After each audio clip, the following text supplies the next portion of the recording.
യേശു കളിമണ്ണുണ്ടാക്കിയ കിളിക്ക് ജീവൻ കൊടുത്തിട്ടുണ്ട്. യേശു വഴിയിൽ കൂടെ നടന്നു പോയപ്പോൾ തട്ടിയ ഒരു കുഞ്ഞിനെ ചെറുപ്പത്തിൽ ശപിച്ച് കൊന്നിട്ടുണ്ട്. ഇതൊക്കെ കേട്ടിട്ടുണ്ടോ? ഈ റോമൻ കത്തോലിക്ക സഭ മറച്ചു വെച്ച നിഗൂഢ ഗ്രന്ഥങ്ങളിലെ കാര്യമാണോ? അതെ അതെ അതെ.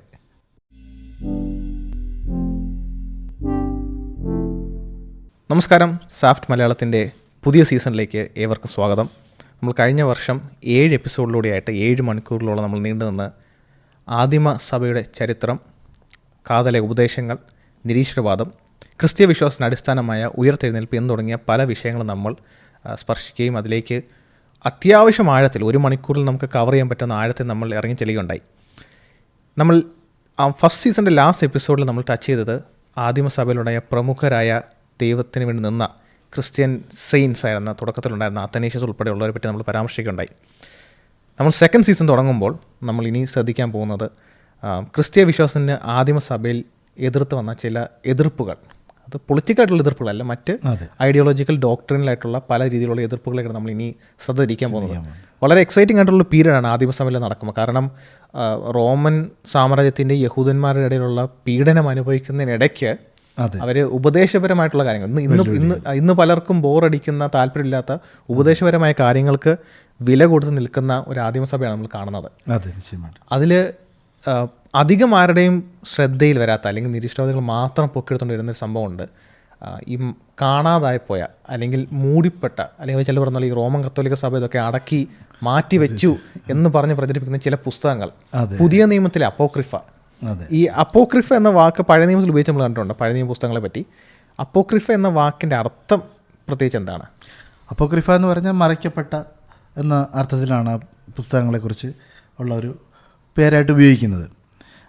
ഈ പുസ്തകങ്ങൾ കാനോനികമായിട്ട് നമ്മൾ കാനോനിക ഗ്രന്ഥങ്ങൾ, പുതിയ നിയമത്തിൽ ഉൾപ്പെടുത്താത്ത പുസ്തകങ്ങളെ ആണ് പൊതുവിൽ അപ്പോക്രിഫ പുസ്തകങ്ങളെന്നാണ് വിശേഷിപ്പിക്കാറുള്ളത്. ഇവിടെ ആരെങ്കിലും മനഃപൂർവ്വം ഒഴിച്ചു മാറ്റി മറച്ചു വെച്ച് രഹസ്യമാക്കി വെച്ചതാണോ എന്നുള്ളതാണ്, അല്ലെങ്കിൽ അങ്ങനെയാണ് നമ്മൾ കാനോനിക സുവിശേഷങ്ങളിലുള്ളതിനേക്കാൾ വലിയ എന്തോ പ്രമാദമായ കാര്യങ്ങൾ, അല്ലെങ്കിൽ അതിനേക്കാൾ ഏറ്റവും ആധികാരികമായ എന്തോ കാര്യം അതിലുണ്ട് എന്ന രീതിയിലൊക്കെയാണ് പല കോൺസ്പിറസി ചിന്താഗതിയുള്ള ആളുകളും ഇത്തരത്തിലുള്ള കാര്യങ്ങളൊക്കെ പ്രചരിപ്പിക്കുന്നത്.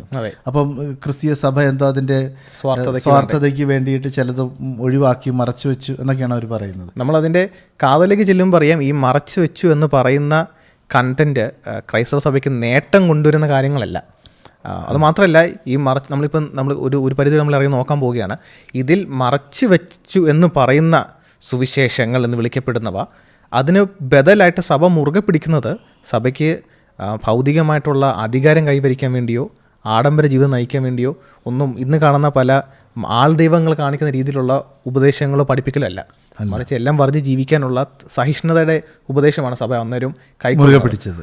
പക്ഷേ ഇത് ആൾക്കാർക്ക് വളരെ എക്സൈറ്റിംഗ് ആവുന്നതിൻ്റെ ഒരു മെയിൻ കാരണം എന്ന് പറഞ്ഞാൽ, ഈ കോൺസ്പിറസി എപ്പോഴും ആൾക്കാർക്ക് താല്പര്യപ്പെടും. അതെ അതെ, മനുഷ്യൻ ചന്ദ്രനിൽ പോയോ എന്നുള്ളത് ഇന്നും ഒരു കോൺസ്പിറേറ്റ് ആൾക്കാർ കേട്ട് കഴിഞ്ഞാൽ എല്ലാവർക്കും ഭയങ്കര എക്സൈറ്റ്മെൻ്റ് ആണ് അത് ചേർത്ത് പിടിക്കാൻ. അതുകൊണ്ട് തന്നെ ഈ പുസ്തകങ്ങളെ പറ്റി ആൾക്കാർക്ക് പഠിക്കാൻ അത് രീതിയിലുള്ളൊരു ത്വര, ഇതുവരെ കേൾക്കാത്തൊരു കാര്യം, ഇതുവരെ അറിയാത്തൊരു കാര്യം പഠിക്കാൻ, അതിനെ സ്പോട്ട്ലൈറ്റ് കൊണ്ടുവരാൻ ഒരു താല്പര്യം ആൾക്കാർക്കുണ്ട്. അതുപോലെ നമ്മൾ കാണുന്നത് ഈ പറയുന്ന അപ്പോക്രിഫ പുസ്തകങ്ങൾ പൊതുവേ സുവിശേഷങ്ങൾ ഒരാൾ നോക്കി, ഒരു നിരീശ്വരവാദി നോക്കിയിട്ട് അതിനെ ഹരിച്ചും ഗുണിച്ചും അറ്റും എല്ലാം നോക്കിയിട്ട് തള്ളിക്കളയാൻ വേണ്ടി തുനിയുമ്പോൾ, ഈ അപ്പോക്രിഫ പുസ്തകങ്ങൾ സുവിശേഷങ്ങൾക്ക് വിരോധമായിട്ട് നിൽക്കുന്നതുകൊണ്ട് തന്നെ ഇതിനെ കണ്ണടച്ച് സ്വീകരിക്കാൻ ഭയങ്കര താല്പര്യമുണ്ട്. അതെ, ഇപ്പം മർക്കോസിൻ്റെ രഹസ്യ സുവിശേഷത്തിനകത്ത് യേശു മർക്കോസും തമ്മിൽ ഒരു രഹസ്യമായ ബന്ധം ഉണ്ടായിരുന്നുള്ള പോയിന്റ് അതിനകത്ത് വെക്കുമ്പം അതങ്ങനെ ഉണ്ടായിരുന്നു, അത് സഭ മറച്ചു വെച്ചതാണ്. അത് അതിനെപ്പറ്റി ഒരു വിശകലനമോ ഒരു പഠനം നടത്തിയിട്ടല്ല, മറിച്ച് ഇത് തങ്ങൾ പിടിക്കുന്ന നിലപാടിന് ചേർന്ന് കൊണ്ടുവന്നുള്ള ഒരു വിവാദമായതുകൊണ്ട് താല്പര്യം അതിനെ കൊണ്ട് പെട്ടെന്ന് ചേർത്ത് പിടിക്കാൻ കാണുന്ന ഒരു പ്രവണതയും നമ്മൾ കാണുന്നുണ്ട്. ഇതെല്ലാം അപ്പോക്രിഫയെ നമ്മൾ പഠിച്ചു വരുമ്പോൾ നമ്മൾ കാണുന്ന ചില രസകരമായ കാര്യങ്ങൾ തന്നെയാണ്. മാത്രമല്ല, അത് നമ്മൾ താരതമ്യം ചെയ്യേണ്ടത്, നമ്മൾ കാനോനികമായിട്ടുള്ള യഥാർത്ഥത്തിൽ ആധികാരികമായിട്ടുള്ള സുവിശേഷങ്ങളെക്കുറിച്ച് വരുമ്പോൾ അവർ വളരെ വളരെ സൂക്ഷ്മമായിട്ടൊരു മൈക്രോസ്കോപ്പിലൂടെ എന്ന പോലെ പരിശോധിക്കുകയും എല്ലാം കീറി മുറിച്ച് വിശകലനം ചെയ്യാനൊക്കെ താല്പര്യപ്പെടുന്ന ആളുകൾ ഇത്തരത്തിലുള്ള രചനകളുടെ കാര്യം വരുമ്പോൾ അവരുടെ എളുപ്പത്തിൽ സ്വീകരിക്കാൻ വളരെ തൽപരരാണ്. അതൊരു ഇരട്ടത്താപ്പാണെന്ന് പറഞ്ഞുകൊണ്ട് നമുക്ക് മുന്നോട്ട് പോകാം. അപ്പം ഇതിനകത്തെ കീ കമ്പൗണ്ടുള്ളത്, നമ്മൾ കഴിഞ്ഞ സീസണിനകത്ത് നമ്മൾ പഴയ നിയമ അപ്പോക്രിഫ പുസ്തകങ്ങളെ പറ്റി, റോമൻ കത്തോലിക്ക സഭ, പ്രൊട്ടസ്റ്റന്റ് സഭകൾ തമ്മിലുള്ള വ്യത്യാസത്തെ നമ്മൾ പറഞ്ഞപ്പോൾ, പുതിയ നിയമ അപ്പോക്രിഫയെ പറ്റിയുള്ള പ്രത്യേകത എന്നുള്ളത്, പുതിയ നിയമ അപ്പോക്രിഫ പുസ്തകങ്ങളെ മുഴുവൻ ക്രൈസ്തവ സഭ ഒന്നടങ്കം തള്ളിക്കളയുന്നതാണ്. റോമൻ കത്തോലിക്കരായാലും പ്രൊട്ടസ്റ്റൻ്റായാലും നമ്മൾ ഇനി പറയാൻ പോകുന്ന കെട്ടുകേൾവിയായിട്ട് നിൽക്കുന്ന ചില പുസ്തകങ്ങൾ, യഥാർത്ഥമായിട്ട് എഴുതപ്പെടാത്ത, പേരുകളാൽ എഴുതപ്പെടാത്ത പുസ്തകങ്ങൾ, വ്യാജരേഖകൾ, വ്യാജ പുസ്തകങ്ങൾ, ഇവയൊക്കെ ക്രൈസ്തവ സഭ ഒന്നടങ്കം എല്ലാവരും ഒന്നിച്ച് തള്ളിക്കളയുന്ന പുസ്തകങ്ങളാണ്. അതിൽ പ്രഥമമായിട്ട് നിൽക്കുന്ന സുവിശേഷങ്ങൾ, അത് ഈ സുവിശേഷങ്ങൾ എന്ന പേരിൽ കാറ്റഗറിയിൽ അറിയപ്പെടുന്നവരുണ്ട്. അതിൽ പ്രഥമമായിട്ട് നിൽക്കുന്ന ഒന്ന് ഈ തോമസിൻ്റെ സുവിശേഷം, ഗോസ്പൽ ഓഫ് തോമസ് ആണ്. അതിനെപ്പറ്റി എന്താണ് നമുക്കറിയാവുന്നത്? ഈ ഗോസ്പൽ ഓഫ് തോമസ് അല്ലെങ്കിൽ തോമസിൻ്റെ പേരിൽ അറിയപ്പെടുന്ന ഈ സുവിശേഷം ഈ അപ്പോക്രിഫ പുസ്തകങ്ങളിൽ ഏറ്റവും പ്രചാരം ലഭിച്ചിട്ടുള്ള ഒരു പുസ്തകമാണ് ഗോസ്പൽ ഓഫ് തോമസ്. അപ്പം അതിന് പല കാരണങ്ങളുണ്ട്. ഒന്ന്, ഈ മർക്കോസിൻ്റെയും മത്തായി ലൂക്കോസ് സുവിശേഷങ്ങൾ തമ്മിൽ താരതമ്യപ്പെടുത്തി പഠിക്കുമ്പോൾ മർക്കോസിൻ്റെ സുവിശേഷത്തിൽ ഉൾപ്പെടാത്തതും എന്നാൽ മത്തായിലും ലൂക്കോസിലും പൊതുവായി കാണുന്നതുമായിട്ടുള്ള കാര്യങ്ങളുണ്ടല്ലോ, അതിനെ ഒരുമിച്ച് ചേർത്ത് ക്യൂ എന്നൊരു പേരിൽ പണ്ഡിതന്മാർ വിവക്ഷിക്കാറുണ്ട്. അപ്പം ക്യൂ ഡോക്യുമെൻ്റ് എന്ന് പറയുന്നത് കൂടുതലും യേശുക്രിസ്തുവിൻ്റെ പ്രസ്താവനകളാണ്. അപ്പം ഏറ്റവും ആദിമമായിട്ട് രേഖപ്പെടുത്തപ്പെട്ടത് പ്രസ്താവനകളാണ് എന്നൊരു ബോധ്യത പൊതുവിൽ പണ്ഡിത ലോകത്തുണ്ട്. അതുപോലെ തന്നെ മത്തായി യേശുവിൻ്റെ ചില പ്രസ്താവനകൾ രേഖപ്പെടുത്തിയായിട്ടുള്ള സൂചനയൊക്കെ നമുക്ക് ചരിത്രത്തിൽ കാണുന്നുണ്ട്. അപ്പം അങ്ങനെയൊക്കെയുള്ള ഒരു സൂചനകളുടെ അടിസ്ഥാനത്തിൽ ഈ യേശുവിൻ്റെ പ്രസ്താവനകൾ മാത്രമായി, പ്രത്യേകിച്ച് ഒരു വിവരണങ്ങളില്ലാതെ, സംഭവ വിവരണങ്ങളില്ലാതെ പ്രസ്താവനകൾ മാത്രമായി കാണുന്ന ഒരു പുസ്തകം, അപ്പോൾ അത് ഏറ്റവും ആദ്യം രചിക്കപ്പെട്ടതായിരിക്കും എന്നൊക്കെയുള്ള ചില തെറ്റിദ്ധാരണകളാണ് യഥാർത്ഥത്തിൽ ഇതിനൊരു ഇത്ര വലിയ പ്രചാരം ലഭിക്കാനായിട്ടുള്ള പ്രധാനപ്പെട്ട ഒരു കാരണം എന്ന് പറയുന്നത്. അപ്പം ഇത് നമ്മൾ നോക്കിക്കഴിഞ്ഞാൽ 1945 നാഗ് ഹമ്മദി കോഡക്സിൻ്റെ ഭാഗമായിട്ടാണ് ഇത്. നമുക്ക് അതിന് മുൻപ് തന്നെ ഇതുണ്ട് എന്നുള്ള കാര്യങ്ങളൊക്കെ നമുക്കറിയാമെങ്കിൽ നമുക്കിന്ന് പൂർണ്ണമായിട്ടുള്ള രീതിയിൽ കൃത്യമായിട്ട് ലഭിക്കുന്നതും കൂടുതൽ പഠനങ്ങൾക്ക് നിദാനമായി തീർന്നിട്ടുള്ളതും അവിടെ നിന്നുള്ള കണ്ടെത്തലിൻ്റെ അടിസ്ഥാനത്തിലാണ് എൻ്റെ കോപ്പികൾ. നമ്മൾ കഴിഞ്ഞ സീസണിൽ കോഡെക്സ് എന്നതുകൊണ്ട് എന്താണെന്ന് നമ്മളൊന്ന് വിവരിച്ചായിരുന്നു. ഒറ്റ വാക്കിൽ കോഡെക്സ് എന്ന് പറഞ്ഞാൽ എന്താണോ ഒന്ന് പ്രേക്ഷകർക്കൊന്ന് പറയാമോ? കോഡെക്സ് രൂപത്തിൽ നമ്മൾ ഒരു പുസ്തകം എന്ന് പറഞ്ഞാൽ നമ്മളിപ്പോൾ പുസ്തകം എന്ന് പറയുന്നതിൻ്റെ ഒരു പ്രാഗ്രൂപമാണ് ഈ കോഡെക്സ് എന്ന് പറയുന്നത്. Okay okay. അപ്പം അന്നാണ് നമുക്കിത് കിട്ടുന്നത്. അതിൽ എനിക്ക് തോന്നുന്നു 114ഓളം ക്രിസ്തുവിൻ്റെ പ്രസ്താവനകൾ മാത്രമാണ്, മുമ്പ് പറഞ്ഞാൽ വിവരണങ്ങളില്ലാത്ത രീതിയിലുള്ള പ്രസ്താവനകൾ മാത്രമാണ് ഉള്ളത്. അതെ, വളരെ നിഗൂഢമായിട്ടുള്ളതും മാർമികം എന്നൊക്കെ പറയുന്നത് പോലെയുള്ള വിചിത്രവുമായിട്ടുള്ള പ്രസ്താവനകളാണ്. സത്യത്തിൽ ഇതൊക്കെ പൊക്കി പിടിച്ചുകൊണ്ട് വരുന്നവരുടെ നമുക്ക് ആകെ ഒന്ന് പറയാനുള്ളത്, നിങ്ങളിതൊന്നും ഒരിക്കലും വായിച്ചു നോക്കുക എന്നുള്ളതാണ്, അല്ലേ? അപ്പോൾ അതിൻ്റെ അകത്തൊന്ന് വായിച്ചു നോക്കി കഴിഞ്ഞാൽ ആർക്കും മനസ്സിലാകും ഇത് യേശു എന്നല്ല ആരും തന്നെ പറഞ്ഞിരിക്കാൻ സാധ്യതയില്ലാത്ത പ്രസ്താവനകളാണ്, പ്രത്യേകിച്ച് ഒരു യഹൂദ പശ്ചാത്തലത്തിലേക്ക്. അപ്പം ഇവിടെ ഇപ്പം ഏറ്റവും രസകരമായിട്ടുള്ള, അത് ഏറ്റവും കൂടുതലായിട്ട് ഉപയോഗിക്കപ്പെടുന്ന ഉദാഹരണം എന്ന് പറയുന്നത് ഇതിൻ്റെ അവസാന ഭാഗത്ത് കാണുന്ന ഒരു പ്രസ്താവനയാണ്. എന്ന് പറഞ്ഞാൽ ഏതൊരു സ്ത്രീയും സ്വർഗരാജ്യത്തിൽ പ്രവേശിക്കണമെങ്കിൽ പുരുഷനായി മാറണം എന്നുള്ളതാണ് അവിടെ യേശു പറഞ്ഞതായി രേഖപ്പെടുത്തിയിരിക്കുന്നത്. അത് സുവിശേഷങ്ങൾ വായിച്ച ഒരാൾക്ക് ഉടനെ ചിന്തിക്കാൻ പറ്റും, ഇത് യേശു പറഞ്ഞിട്ട് സ്വപ്നം കാണാൻ പോലും പറ്റാത്തൊരു കാര്യമാണ്. അതെ, അങ്ങേറ്റം സ്ത്രീവിരുദ്ധമായ ഒരു പ്രസ്താവനയാണ്. സുവിശേഷങ്ങളിലോ ഒരിടത്തും തന്നെ ഇത്തരത്തിലുള്ള സൂചനകളോ ഒന്നുമില്ല. അപ്പം ഇതാണ്. അപ്പം ഇങ്ങനെയുള്ളൊരു പ്രസ്താവന ഒരിക്കലും യേശു നടത്തിയിട്ടില്ല എന്ന് നമ്മളിപ്പോൾ പ്രത്യേകിച്ചൊരു വാദം കൂടാതെ തന്നെ സാമാന്യ ബോധമുള്ള ആർക്കും തന്നെ മനസ്സിലാക്കാവുന്നൊരു കാര്യമാണ്. അപ്പോൾ ഇത്തരത്തിലുള്ള നിഗൂഢമായ പ്രസ്താവനകളൊക്കെയാണ് ഈ പുസ്തകത്തിനകത്ത് പ്രധാനമായിട്ടുള്ളത്. പിന്നെ ഇതിൻ്റെ അകത്ത് ഒരു കൃത്യമായിട്ടൊരു നറേറ്റീവ് സ്ട്രക്ചർ ഇല്ല. എന്ന് പറഞ്ഞാൽ കൃത്യമായിട്ടൊരു വിവരണത്തിൻ്റെ ഒരു സംഭവമില്ല. പ്രധാനമായിട്ടും ഈ പ്രസ്താവനകളാണ് നമ്മൾ അതിൻ്റെ അകത്ത് കാണുന്നത്. എന്നാൽ ഈ പുസ്തകത്തിൻ്റെ രചനാ കാലയളവ് നോക്കിക്കഴിഞ്ഞാൽ നമുക്ക് മനസ്സിലാക്കാൻ സാധിക്കുന്നത് 2-ാം നൂറ്റാണ്ടിൻ്റെ മധ്യഭാഗത്താണ് ഈ പുസ്തകത്തിൻ്റെ രചനാ കാലയളവ് എന്ന് പറയുന്നത്. അതായത് AD 150 140 എന്ന ആ ഒരു റേഞ്ചിലാണ് വരുന്നത്. മാത്രമല്ല ഇതിൻ്റെ എഴുത്തുകാരനും തോമസുമായിട്ട് യാതൊരു ബന്ധമില്ല എന്നുള്ളത് നമുക്ക് വ്യക്തമായിട്ട് മനസ്സിലാക്കാൻ സാധിക്കും. കാരണം ഏകദേശം AD 80 കാലഘട്ടത്തിനടുത്ത് തന്നെ തോമസ് കർത്താവ് നിദ്ര പ്രാപിച്ചപ്പം രക്തസാക്ഷിയായി തീർന്നു. അപ്പം അപ്പോസ്തലനായ തോമസുമായിട്ട് ഈ പുസ്തകത്തിന് യാതൊരു ബന്ധവുമില്ല. പക്ഷേ ആ കാലത്തുള്ള ഒരു രീതിയാണ് പ്രമുഖരായിട്ടുള്ള ആളുകളുടെ പേരിൽ പുസ്തകങ്ങൾ എഴുതി പ്രചരിപ്പിക്കുക എന്ന് പറയുന്നൊരു രീതി. അങ്ങനെയുള്ളൊരു ആട്രിബ്യൂഷൻ മാത്രമാണ്. അതിന് അപ്പോസ്തലനായ തോമസുമായിട്ട് യാതൊരു തരത്തിലുള്ള ബന്ധവുമില്ല. ഈ ഇതിനകത്ത് പറഞ്ഞ എഴുത്തുകൾ നമ്മൾ മുമ്പ് പറഞ്ഞ പോലെ ഈ യേശുവിൻ്റെ പ്രസ്താവനകളായിരിക്കണം ആദ്യം എഴുതപ്പെട്ടെന്നുള്ളൊരു വീക്ഷണം, അതിനെ വിളിച്ച് നോക്കുമ്പം ഈ പറയുന്ന സുവിശേഷത്തിലുള്ള ഭാഗങ്ങൾ ഏതെങ്കിലും ഒരു സോഴ്സിൽ നിന്ന് വരുന്നതാണോ അതോ തികച്ചും ഇൻഡിപെൻഡൻ്റ് ആയിട്ട് എഴുതപ്പെട്ട ചില വ്യാജ പ്രസ്താവനകളാണോ? അപ്പോൾ അതിനെ സംബന്ധിച്ചാണ് പണ്ഡിതന്മാരുടെ ഇടയിൽ തർക്കമുള്ളത്. ഇപ്പം ജോൺ ഡൊമിനിക് റോസൻ എന്ന് പറയുന്ന ഒരു പേര് വളരെ അറിയപ്പെടുന്ന ഒരു പേരായിരിക്കും. അദ്ദേഹം തൻ്റെ ചരിത്രത്തിലെ യേശുവിനെ കുറിച്ചുള്ള തൻ്റെ അന്വേഷണത്തിൻ്റെ ഭാഗമായിട്ടൊരു ഇൻഡിപെൻഡൻറ്റ് സോഴ്സായിട്ട് ഈ ഗോസ്പൽ ഓഫ് തോമസിൻ്റെ സുവിശേഷം പരിഗണിക്കുന്നുണ്ട്. പക്ഷെ അത് പണ്ഡിതന്മാരുടെ ഇടയിൽ വളരെയധികം തർക്കവിധേയമായിട്ടൊരു കാര്യമാണ്. ഭൂരിപക്ഷം പണ്ഡിതന്മാരും അതിനെ ആ നിലയിൽ ഒരു ആധികാരികത ആരും തന്നെ കൽപ്പിച്ച് നൽകുന്നില്ല. കാരണം പ്രത്യേകിച്ചും അതിൻ്റെ അകത്ത് നമുക്ക് കാണാൻ സാധിക്കുന്നത് ഈ നമ്മുടെ സുവിശേഷകന്മാർ ഇപ്പം യേശുവിൻ്റെ ചില പ്രസ്താവനകൾ നമുക്കറിയാമല്ലോ. ഇപ്പം മത്തായിലും മർക്കോസിലും ലൂക്കോസിലും കാണുന്ന ഒരേ പ്രസ്താവന തന്നെ ലൂക്കോസ് രേഖപ്പെടുത്തുമ്പം അതിൻ്റെ അകത്ത് ചെറിയ വ്യത്യാസം കാണാൻ നമുക്ക് സാധിക്കും അല്ലേ. അങ്ങനെയുള്ള വ്യത്യാസങ്ങൾ ഈ പ്രസ്താവന നമുക്ക് കാണാൻ സാധിക്കും. അപ്പം ഈ മർക്കോസിൻ്റെ സുവിശേഷമാണ് ആദ്യം എഴുതപ്പെട്ടത്, പിന്നീട് ലൂക്കോസിൻ്റെ സുവിശേഷവും മത്തായിയുടെ സുവിശേഷവും എഴുതപ്പെട്ടു എന്നാണ് നമ്മൾ മനസ്സിലാക്കുന്നത്. അങ്ങനെയാണ് ഗവേഷകന്മാർ അതിനെക്കുറിച്ച് മനസ്സിലാക്കിയിരിക്കുന്നത്. അപ്പം മർക്കോസിൻ്റെ സുവിശേഷത്തിൽ കാണുന്ന ഒരു പ്രസ്താവന മത്തായിലും ലൂക്കോസിലേക്ക് വരുമ്പോൾ അതിൻ്റെ അകത്ത് ചില വ്യത്യാസങ്ങളുണ്ട്. അപ്പം അത്തരത്തിലുള്ള വ്യത്യാസങ്ങൾ മത്തായിലും ലൂക്കോസിലും റിഡാക്ഷണൽ എന്താ പറയുക ചേഞ്ചസ് എന്നാണ് പറയുന്നത്. അപ്പം അത്തരത്തിലുള്ള വ്യത്യാസങ്ങളോടുകൂടിയ പ്രസ്താവനകൾ, അതായത് ഇത്തരത്തിൽ ഈ സുവിശേഷങ്ങൾ കാണുന്ന തരത്തിലുള്ള പ്രസ്താവനകൾ തന്നെ ഇത്തരത്തിലുള്ള വ്യത്യാസങ്ങളോട് കൂടിയ രീതിയിൽ തോമസിൻ്റെ സുവിശേഷത്തിൽ നമുക്ക് കാണാൻ സാധിക്കും. അപ്പോൾ അതിൻ്റെ അകത്ത് നമുക്ക് എന്താണ് മനസ്സിലാക്കാൻ സാധിക്കുന്നത്, ഇതൊരു സെക്കൻഡറി സോഴ്സാണ് എന്ന് പറഞ്ഞാൽ ഈ തോമസിൻ്റെ സുവിശേഷം മത്തായി ലൂക്കോസ് സുവിശേഷങ്ങളൊക്കെ എഴുതപ്പെട്ടതിന് ശേഷവും അതിനെ ഡിപ്പെൻഡ് ചെയ്യുന്നതാണ്. അപ്പോൾ ഒരു ഉദാഹരണം പറഞ്ഞു കഴിഞ്ഞാൽ, ഇപ്പം ഞാൻ ഒരു കാര്യം പറയുകയാണ്, അപ്പോൾ അത് ഞാൻ പറഞ്ഞ ഒറിജിനലി കേട്ട ആളുകളുണ്ട്. അപ്പം ഞാൻ പറഞ്ഞ കാര്യം കേട്ട് ജേക്കബ് അത് ആവർത്തിക്കുകയാണ്. ജേക്കബ് ആവർത്തിക്കുമ്പോൾ ജേക്കബിൻ്റെതായ ഒരു രീതിയിലാണ് അത് ആവർത്തിക്കുന്നത്. അത് കേട്ടിട്ട് മൂന്നാമതൊരാൾ അതിനെക്കുറിച്ച് പറയുമ്പോൾ അദ്ദേഹം ജേക്കബ്, ഞാൻ പറഞ്ഞ പ്രസ്താവന ജേക്കബ് എങ്ങനെയാണ് ഉദ്ധരിച്ചത് ആ രീതിയിലാണ് അദ്ദേഹം ഉദ്ധരിക്കുന്നതെങ്കിൽ അതിൻ്റെ അർത്ഥം സ്വാഭാവികമായിട്ടും അദ്ദേഹം എന്നിൽ നിന്ന് നേരിട്ട് കേട്ടതല്ല.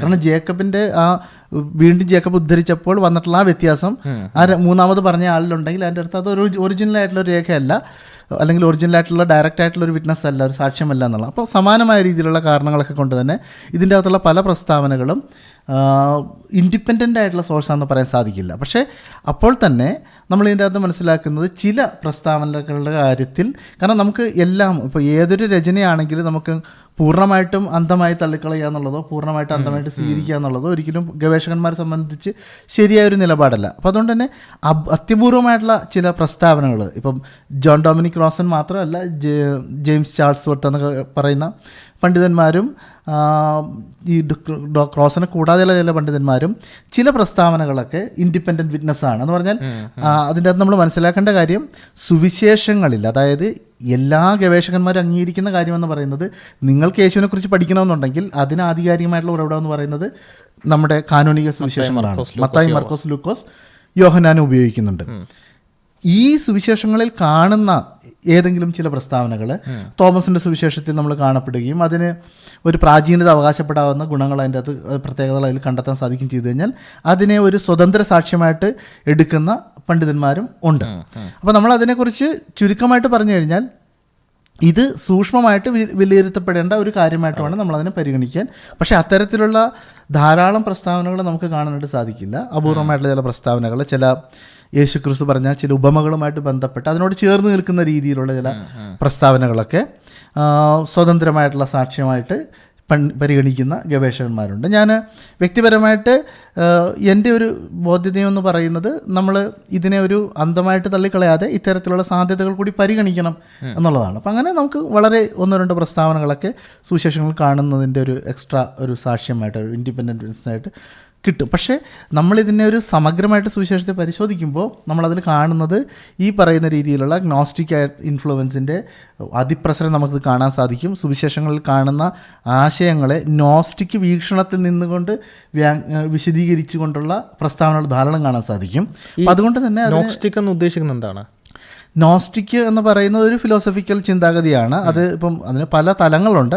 ഒരു ലളിതമായൊരു കാര്യം പറഞ്ഞു കഴിഞ്ഞാൽ, ഭൗതികമായ കാര്യങ്ങൾ എല്ലാം മോശവും ആത്മാവിൻ്റെ എന്ന് പറഞ്ഞാൽ ഭൗതികേതരമായ ഭൗതിക തലത്തിനപ്പുറത്തുള്ള കാര്യങ്ങളെല്ലാം നല്ലതും എന്ന് ചിന്തിക്കുന്ന ഒരു ചിന്താഗതിയാണ് നോസ്റ്റിക് കാഴ്ചപ്പാടെന്ന് പറയുന്നത്. അതിനകത്ത് ഈ ശരീരത്തെ ഉൾപ്പെടെ തന്നെ തിന്മയായിട്ട് തീയതായിട്ട് കാണുന്ന ഒരു പ്രവണത. അപ്പം അത് ബിബ്ലിക്കൽ വീക്ഷണമല്ല അത്. കാരണം ബൈബിളിൻ്റെ വീക്ഷണത്തിൽ ദൈവം എല്ലാം സൃഷ്ടിച്ച് നല്ലതെന്നാണ് പറഞ്ഞത്. ഈ ഭൂമിയെയും സകല സൃഷ്ടിയെയുമാണ് ആത്യന്തികമായിട്ട് ദൈവം വീണ്ടെടുക്കുന്നത്. അപ്പം സൃഷ്ടിയെയോ ശരീരത്തെയോ അങ്ങനെ തള്ളിക്കളയുന്നൊരു കാര്യം നമുക്ക് ക്രിസ്തീയ വീക്ഷണത്തിൻ്റെ ഭാഗമായിട്ട് കാണാനായിട്ട് സാധിക്കില്ല. അതുപോലെ ഈ നോസ്റ്റിക് വ്യൂ പോയിന്റ് ഭയങ്കര ഹൈപ്പർ കോംപ്ലക്സ് രീതിയിൽ ചിലയിടത്ത് പോയി നമ്മൾ കാണുന്നുണ്ട്.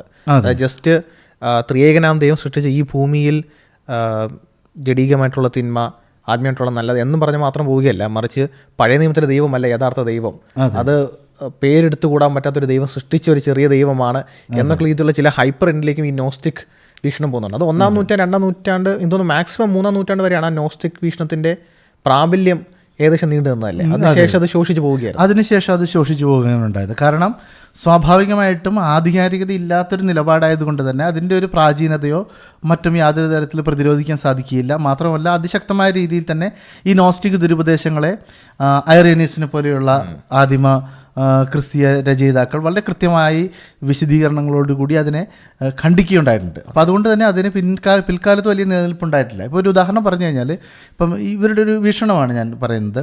ഇപ്പോൾ യേശുക്രിസ്തുവിൻ്റെ ദൈവത്വത്തെക്കുറിച്ച് പറയുന്നതിന് പകരം അവർ അല്ലെങ്കിൽ അതിന് ഊന്നൽ കൊടുക്കുന്നതിനേക്കാൾ അവർ ഊന്നൽ കൊടുക്കുന്നത് യേശു പറയുന്നത് നിങ്ങളിലുള്ള ദൈവത്വത്തെ കണ്ടെത്തുക എന്നുള്ളതാണ്. ഇത്തരത്തിലുള്ള പദപ്രയോഗങ്ങൾ ഒരു പക്ഷേ ആധുനിക ന്യൂ ഏജ് പ്രസ്ഥാനങ്ങളായിട്ടൊക്കെ നമ്മൾ ബന്ധപ്പെട്ട് കേൾക്കാറില്ല അല്ലേ. നിങ്ങളിലുള്ള ദൈവത്വത്തെ കണ്ടെത്തുക എന്നൊക്കെ പറയുന്ന രീതിയിലുള്ള ഈ മോർമോൺ ഉപദേശത്തിനകത്തും അതിൻ്റെ ചെറിയ ഒരു അംശം നമ്മളെല്ലാം കുട്ടി ദൈവങ്ങളാണ് എന്ന് പറഞ്ഞ രീതിയിലുള്ള ഒരു സംഭവം കാണാറുണ്ട്.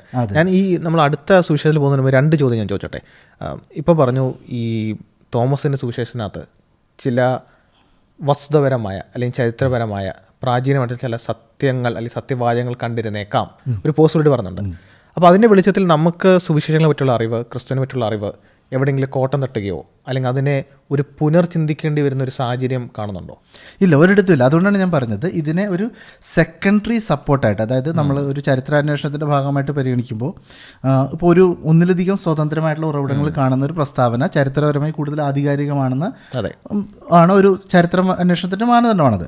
അപ്പം അങ്ങനെ പരിശോധിക്കുമ്പോൾ സുവിശേഷങ്ങളിൽ കാണുന്ന ഏതെങ്കിലും പ്രസ്താവനകൾക്ക് സ്വതന്ത്രമായ സാക്ഷ്യമെന്ന് നമുക്ക് ഉറപ്പിക്കാവുന്ന രീതിയിൽ ഈ തോമസിൻ്റെ സുവിശേഷത്തിൽ കണ്ടാൽ അത് ഒരു സ്വതന്ത്ര സാക്ഷ്യമായിട്ട് പരിഗണിക്കുന്നവരുണ്ടെന്നാണ് ഞാൻ പറഞ്ഞത്. മറിച്ച് ഈ പറയുന്ന രീതിയിൽ ഗ്നോസ്റ്റിക് ഇൻഫ്ലുവൻസ് ഉള്ള ഭാഗങ്ങളോ അല്ലെങ്കിൽ പൊതുവിൽ തോമസിൻ്റെ സുവിശേഷമോ ഏതെങ്കിലും ചരിത്രാന്വേഷണത്തിന് അടിസ്ഥാനമായിട്ട് ആരും തന്നെ ഉപയോഗിക്കാറില്ല. പൊതുവെ അത് ഗവേഷകന്മാർക്ക് ആക്കാര്യം. പക്ഷേ ഈ ഇങ്ങനെ ഉപയോഗിക്കുന്നവരും ഒരു ന്യൂനപക്ഷമാണ്. ഇങ്ങനൊരു സെക്കൻഡറി സപ്പോർട്ടായിട്ട് എടുക്കുന്നവർ ന്യൂനപക്ഷമാണ്. അവിടെ തന്നെ നിങ്ങൾ വിശദീകരിച്ച്, അതായത് നിങ്ങൾ വാദിച്ച് കൃത്യമായി അതിന് തെളിവുകൾ നൽകി തെളിയിക്കേണ്ടി വരും. എന്ത് ഈ പറയുന്ന പ്രസ്താവന കാനോനിക സുവിശേഷങ്ങളിൽ നിന്ന് അതിൻ്റെ എഴുതപ്പെട്ട രേഖയിൽ നിന്ന് നേരിട്ട് പകർത്തിയല്ല എന്ന് തെളിയിച്ചാൽ മാത്രമേ അതിനെ അതുപോലും ഒരു ഇൻഡിപെൻഡൻറ്റ് വിറ്റ്നസ് ആയിട്ട് എടുക്കാൻ സാധിക്കും. പക്ഷേ അത് ഞാൻ പറയുന്നത് നമുക്ക് വിരലിൽ എണ്ണാവുന്ന ചില പ്രസ്താവനകൾ മാത്രമാണ് ഇത്തരത്തിലുള്ള സാധ്യതയുള്ളതായിട്ട് പരിഗണിക്കപ്പെടുന്നത്. അതും ഞാൻ പറഞ്ഞല്ലോ, സുവിശേഷങ്ങളിൽ ഉള്ളതിനെ ഒരു സെക്കൻഡറി സപ്പോർട്ട് എന്നുള്ള രീതി മാത്രം. ഈ നോസ്റ്റിക് ചിന്താഗതി നമ്മൾ കാണുന്നത് കൂടുതലും ആദിമ നൂറ്റാണ്ടിലെ ക്രൈസ്തവ സഭയിൽ. നമ്മൾ ഇതിനിടയ്ക്ക് നമ്മൾ മുമ്പ് സംസാരിക്കുകയുണ്ടായി, അന്ന് കാലത്തെ ചില വീക്ഷണങ്ങൾ, ചില സാംസ്കാരിക മനസ്സിലാക്കലുകൾ ക്രൈസ്തവ സഭയിലേക്ക്, സമൂഹത്തിലേക്ക് കയറി വരുന്നതിൻ്റെ ഭാഗമായിട്ടാണ് ഇപ്പോൾ പറഞ്ഞ പോലെ ഈ നോസ്റ്റിക് ചിന്താഗതി, ക്രിസ്ത്യൻ നോസിസമൊക്കെ പച്ച പിടിച്ച് കുറച്ച് നാൾ നിൽക്കുന്നത്. അപ്പോൾ അതുകൊണ്ട് ഗവേഷകന്മാർക്ക് ഈ പുസ്തകങ്ങളോടുള്ള ഒരു താല്പര്യം എന്നുള്ളത് അവരുടെ വീക്ഷണത്തിൽ ആദിമ സഭയിൽ അല്ലെങ്കിൽ ആദിമ ക്രൈസ്തവിൽ ഒരു കൂട്ടം ചിന്തിച്ചിരുന്നത് എന്തായിരുന്നോ, അവർ മനസ്സിലാക്കിയിരുന്നത് എന്തായിരുന്നു എന്ന് മനസ്സിലാക്കാനുള്ള താല്പര്യത്തിലാണ് അവരതിനൊരു അക്കാഡമിക് വാല്യൂ കൊടുക്കുന്നത്. പക്ഷേ ചരിത്രപരമായ ക്രിസ്തുവിനെ പറ്റി അന്വേഷിക്കാൻ ഇവരാരും ഇതിലേക്ക് തിരിയുന്നില്ല എന്നാണ് നിജസ്ഥിതി. തിരിയുന്നില്ല. അതിൻ്റെ കാരണം എന്താണെന്ന് വെച്ച് കഴിഞ്ഞാൽ, യേശു ക്രിസ്തു ജനിച്ച് വളർന്ന ക്രിസ്തീയ വിശ്വാസം ആരംഭിച്ച ഒരു മതസാംസ്കാരിക പശ്ചാത്തലമുണ്ട്. ആ മതസാംസ്കാരിക പശ്ചാത്തലം ഒരിക്കലും നോസ്റ്റിസിസത്തിനെ അനുകൂലിക്കുന്നതല്ല. അപ്പം ചരിത്രത്തിലെ യേശു ഒരിക്കലും ഒരു നോസ്റ്റിക് സ്റ്റേറ്റ്മെൻറ്റ് പുറപ്പെടുവിക്കില്ല എന്നറിയാൻ നിങ്ങളൊരു പണ്ഡിതനാകേണ്ട ആവശ്യമില്ല. സാമാന്യമായി ബൈബിളിൽ എന്താണ് പറഞ്ഞിരിക്കുന്നതെന്നും ബൈബിളിൻ്റെ അടിസ്ഥാനത്തിൽ കാണപ്പെടുന്ന അല്ലെങ്കിൽ മനസ്സിലാക്കപ്പെടുന്ന ദൈവവീക്ഷണം എന്താണെന്ന് അറിയാവുന്ന ഏതൊരാൾക്കും ഒരു നോസ്റ്റിക് ടെക്സ്റ്റ് കണ്ടാൽ നിങ്ങൾക്ക് മനസ്സിലാക്കാൻ സാധിക്കും. അപ്പം അതുകൊണ്ട് തന്നെ നോ വേ, മനസ്സിലായി, അതായത് നോസ്റ്റിക് ചിന്താഗതിയുള്ളൊരു സാധനം അത് ചരിത്രപരമായിട്ട് അതിന് എന്തെങ്കിലും ആധികാരികതയുണ്ടെന്ന് ഏറ്റവും അടിസ്ഥാനപരമായിട്ട് വിദ്യാഭ്യാസമുള്ളൊരു ഗവേഷകൻ പോലും പറയില്ല. ഓക്കെ. അതിന് കാരണം ആ മത സാംസ്കാരിക പശ്ചാത്തലത്തിൽ നിന്ന് ഒരിക്കലും അത്തരത്തിലുള്ള പ്രസ്താവനയുമായിട്ട് ഒരു ഗുരു വന്നു എന്ന് ഒരിക്കലും ഒരു യഹൂദ ഗുരു വന്നു എന്ന് ഒരിക്കലും പറയാൻ സാധിക്കില്ല. സോ അത് അസാധ്യമാണ്. പക്ഷേ ഈ പറയുന്ന നോസ്റ്റിക് ചിന്താഗതികളുടെ എല്ലാം ടെക്സ്റ്റുകളുടെ ഇടയിൽ എവിടെയെങ്കിലുമൊക്കെ ഒരു എന്തെങ്കിലും ഒരു തരിമ്പ് സുവിശേഷങ്ങൾ കാണുന്നതിന് സമാനമായിട്ടുണ്ടോ എന്ന അന്വേഷണത്തെക്കുറിച്ചാണ് ഞാൻ നേരത്തെ പറഞ്ഞത്. അതും ഞാൻ പറഞ്ഞതുപോലെ ഭൂരിപക്ഷം പണ്ഡിതന്മാരും അതുപോലും ശ്രമിക്കാറില്ല. ഇനി ഈ സുവിശേഷം ഒരു ഘട്ടത്തിൽ പോലും കാനോനികമായിട്ട് പരിഗണിക്കണമെന്ന് ചിന്തിക്കുകയോ അത്തരത്തിലുള്ള എന്തെങ്കിലും ചർച്ചകൾ നടക്കുകയോ അത്തരത്തിലുള്ള എന്തെങ്കിലും പരിഗണന ലഭിക്കുകയോ ഒരു ഘട്ടത്തിൽ പോലും ചെയ്തിട്ടില്ല. കാരണം നേരത്തെ പറഞ്ഞതുപോലെ ഈ കാനോനികമായിട്ട് ഈ സുവിശേഷങ്ങളൊക്കെ അംഗീകരിക്കപ്പെടുന്ന സമയത്ത് ഈ സുവിശേഷം ഉണ്ടെങ്കിലല്ലേ ഇതിനെ പരിഗണിക്കാൻ പറ്റുള്ളൂ. ഐറേനിയസിൻ്റെ കാലഘട്ടത്തിൽ തന്നെ കൃത്യമായിട്ട് ഈ 4 സുവിശേഷങ്ങളെക്കുറിച്ച് പരാമർശമുണ്ട്. അപ്പം അതിന് ശേഷമൊക്കെ രചിക്കപ്പെട്ട പുസ്തകങ്ങൾ പിന്നെ എങ്ങനെയാണ് പരിഗണിക്കുക? ഇത് പരിഗണിക്കുന്ന സമയത്ത് ഈ പുസ്തകം നിലവിലുണ്ടെങ്കിലല്ലേ പറ്റുള്ളൂ. അപ്പോൾ അതാണ് അതിൻ്റെ അതൊരു മെയിൻ ചലഞ്ച്. പിന്നെ ഈ പറയുന്ന 2-ാം നൂറ്റാണ്ടിൻ്റെ മധ്യത്തിൽ എഴുതപ്പെട്ടൊരു പുസ്തകവും തോമസുമായിട്ട് യാതൊരു ബന്ധമില്ല എന്നുള്ളത് അറിയാം. അപ്പോൾ അതുകൊണ്ട് തന്നെ അപ്പോസ്തലികമായിട്ടുള്ള രചനകളാണ് കാനൂനികമായിട്ട് പരിഗണിക്കപ്പെടുന്നത്. ഓക്കെ. അപ്പോൾ നമ്മൾ തോമസിൻ്റെ സുവിശേഷം കവർ ചെയ്തു. നമുക്കിനി കുറച്ചുകൂടി ഗ്രന്ഥങ്ങൾ കവർ ചെയ്യേണ്ടതുണ്ട്. അടുത്തത് വേറെ സുപ്രധാനമായ ഒരാളുടെ പേരിൽ എഴുതപ്പെട്ട മറ്റൊരു ഗ്രന്ഥം പത്രോസിൻ്റെ സുവിശേഷം. ഇതിനെപ്പറ്റി നമുക്ക് എന്താണ് ചരിത്രത്തിൽ നിന്ന് അറിയാവുന്നത്? പത്രോസിൻ്റെ സുവിശേഷവും ആക്ച്വലി വളരെ ഒരു രസകരമായൊരു രചനയായിട്ട് നമ്മൾ മനസ്സിലാക്കാൻ സാധിക്കും. കാരണം അതിൻ്റെ അകത്ത് ആക്ച്വലി ഈ സുവിശേഷം നേരത്തെ ഈ സുവിശേഷം നിലവിലുണ്ടെന്ന് നമുക്ക് അറിയാമായിരുന്നു. പിന്നീട് നമുക്കതിൻ്റെ കയ്യെഴുത്ത് പ്രതികളൊക്കെ ലഭിച്ചിട്ടുണ്ട്. ഏകദേശം AD 200 2-ാം നൂറ്റാണ്ടിൽ തന്നെയാണ് ഈ സുവിശേഷവും രചിക്കപ്പെട്ടത് എന്നാണ് നമ്മൾ മനസ്സിലാക്കുന്നത്. അപ്പോൾ ഈ സുവിശേഷത്തിൻ്റെ അകത്ത് പ്രധാനമായിട്ട് യേശുക്രിസ്തുവിൻ്റെ ക്രൂശീകരണവും ഉയർത്തെഴുന്നേൽപ്പിനെ കേന്ദ്രീകരിച്ചുകൊണ്ടുള്ള വിവരണങ്ങളാണ് പത്രോസിൻ്റെ സുവിശേഷത്തിൽ നമ്മൾ കാണുന്നത്. അപ്പോൾ ഇത് സിറിയൻ പ്രദേശങ്ങളിൽ വെച്ച് രചിക്കപ്പെട്ടുള്ള ഒരു രചനയായിട്ടാണ് കണക്കാക്കപ്പെടുന്നത്. എന്നാൽ ഇത് ഈ സുവിശേഷത്തിൻ്റെ അകത്തും ഈ പറയുന്ന നോസ്റ്റിക് ഇൻഫ്ലുവൻസുകൾ ഉണ്ട്. അപ്പോൾ അത് വളരെ കൃത്യമായിട്ട് നമുക്കത് ഗവേഷകന്മാർക്ക് തിരിച്ചറിയാനായിട്ട് സാധിച്ചിട്ടുണ്ട്. മാത്രവുമല്ല ഈ സുവിശേഷം എന്ന് പറയുമ്പോൾ തന്നെ അതിന് പല രീതിയിൽ നമുക്കതിന് ഉപയോഗിക്കാനായിട്ട് സാധിക്കും. അപ്പം ഒരു വിഭാഗം ഗവേഷകന്മാരുടെ ചിന്ത എന്ന് പറയുന്നത് ഈ നോസ്റ്റിക്കായിട്ടുള്ള അതിൻ്റെ നെഗറ്റീവായിട്ടുള്ള സൈഡ് പറയുന്നതിന് മുമ്പ് അതിൻ്റെ ഒരു പോസിറ്റീവായിട്ടുള്ള അല്ലെങ്കിൽ അത് പോസിറ്റീവായിട്ട് ഉപയോഗിക്കുന്നവരുടെ ഒരു സൈഡ് പറഞ്ഞിട്ട് ഞാൻ അതിൻ്റെ നെഗറ്റീവ് സൈഡിലേക്ക് പോകാൻ ചിന്തിക്കുന്നു. അപ്പം ഇതിൻ്റെ അകത്ത് ഈ സുവിശേഷത്തിൻ്റെ അകത്ത് ഏകദേശം AD 50 അടുത്ത് നിന്നുള്ള ഏതോ ഒരു ഉറവിടത്തിൽ നിന്നുള്ള ചില വസ്തുതകൾ, അത് ആ കാലഘട്ടത്തിൽ നിന്നുള്ള ഒരു ഉറവിടത്തിൽ നിന്നുള്ള ചില വസ്തുതകൾ ഈ സുവിശേഷത്തിൽ ഉൾപ്പെട്ടിട്ടുണ്ട് എന്ന് ചിന്തിക്കുന്ന ഗവേഷകന്മാരുണ്ട്. അത് കുറച്ചധികം ഗവേഷകന്മാരുണ്ട് അങ്ങനെ ചിന്തിക്കുന്നവർ. അതിൻ്റെ അകത്തും ഈ കൂടുതലായിട്ട് ഇത് ഉപയോഗിച്ചിട്ടുള്ളത് നേരത്തെ പറഞ്ഞാൽ ജോൺ ഡൊമിനിക് റോസനാണ്.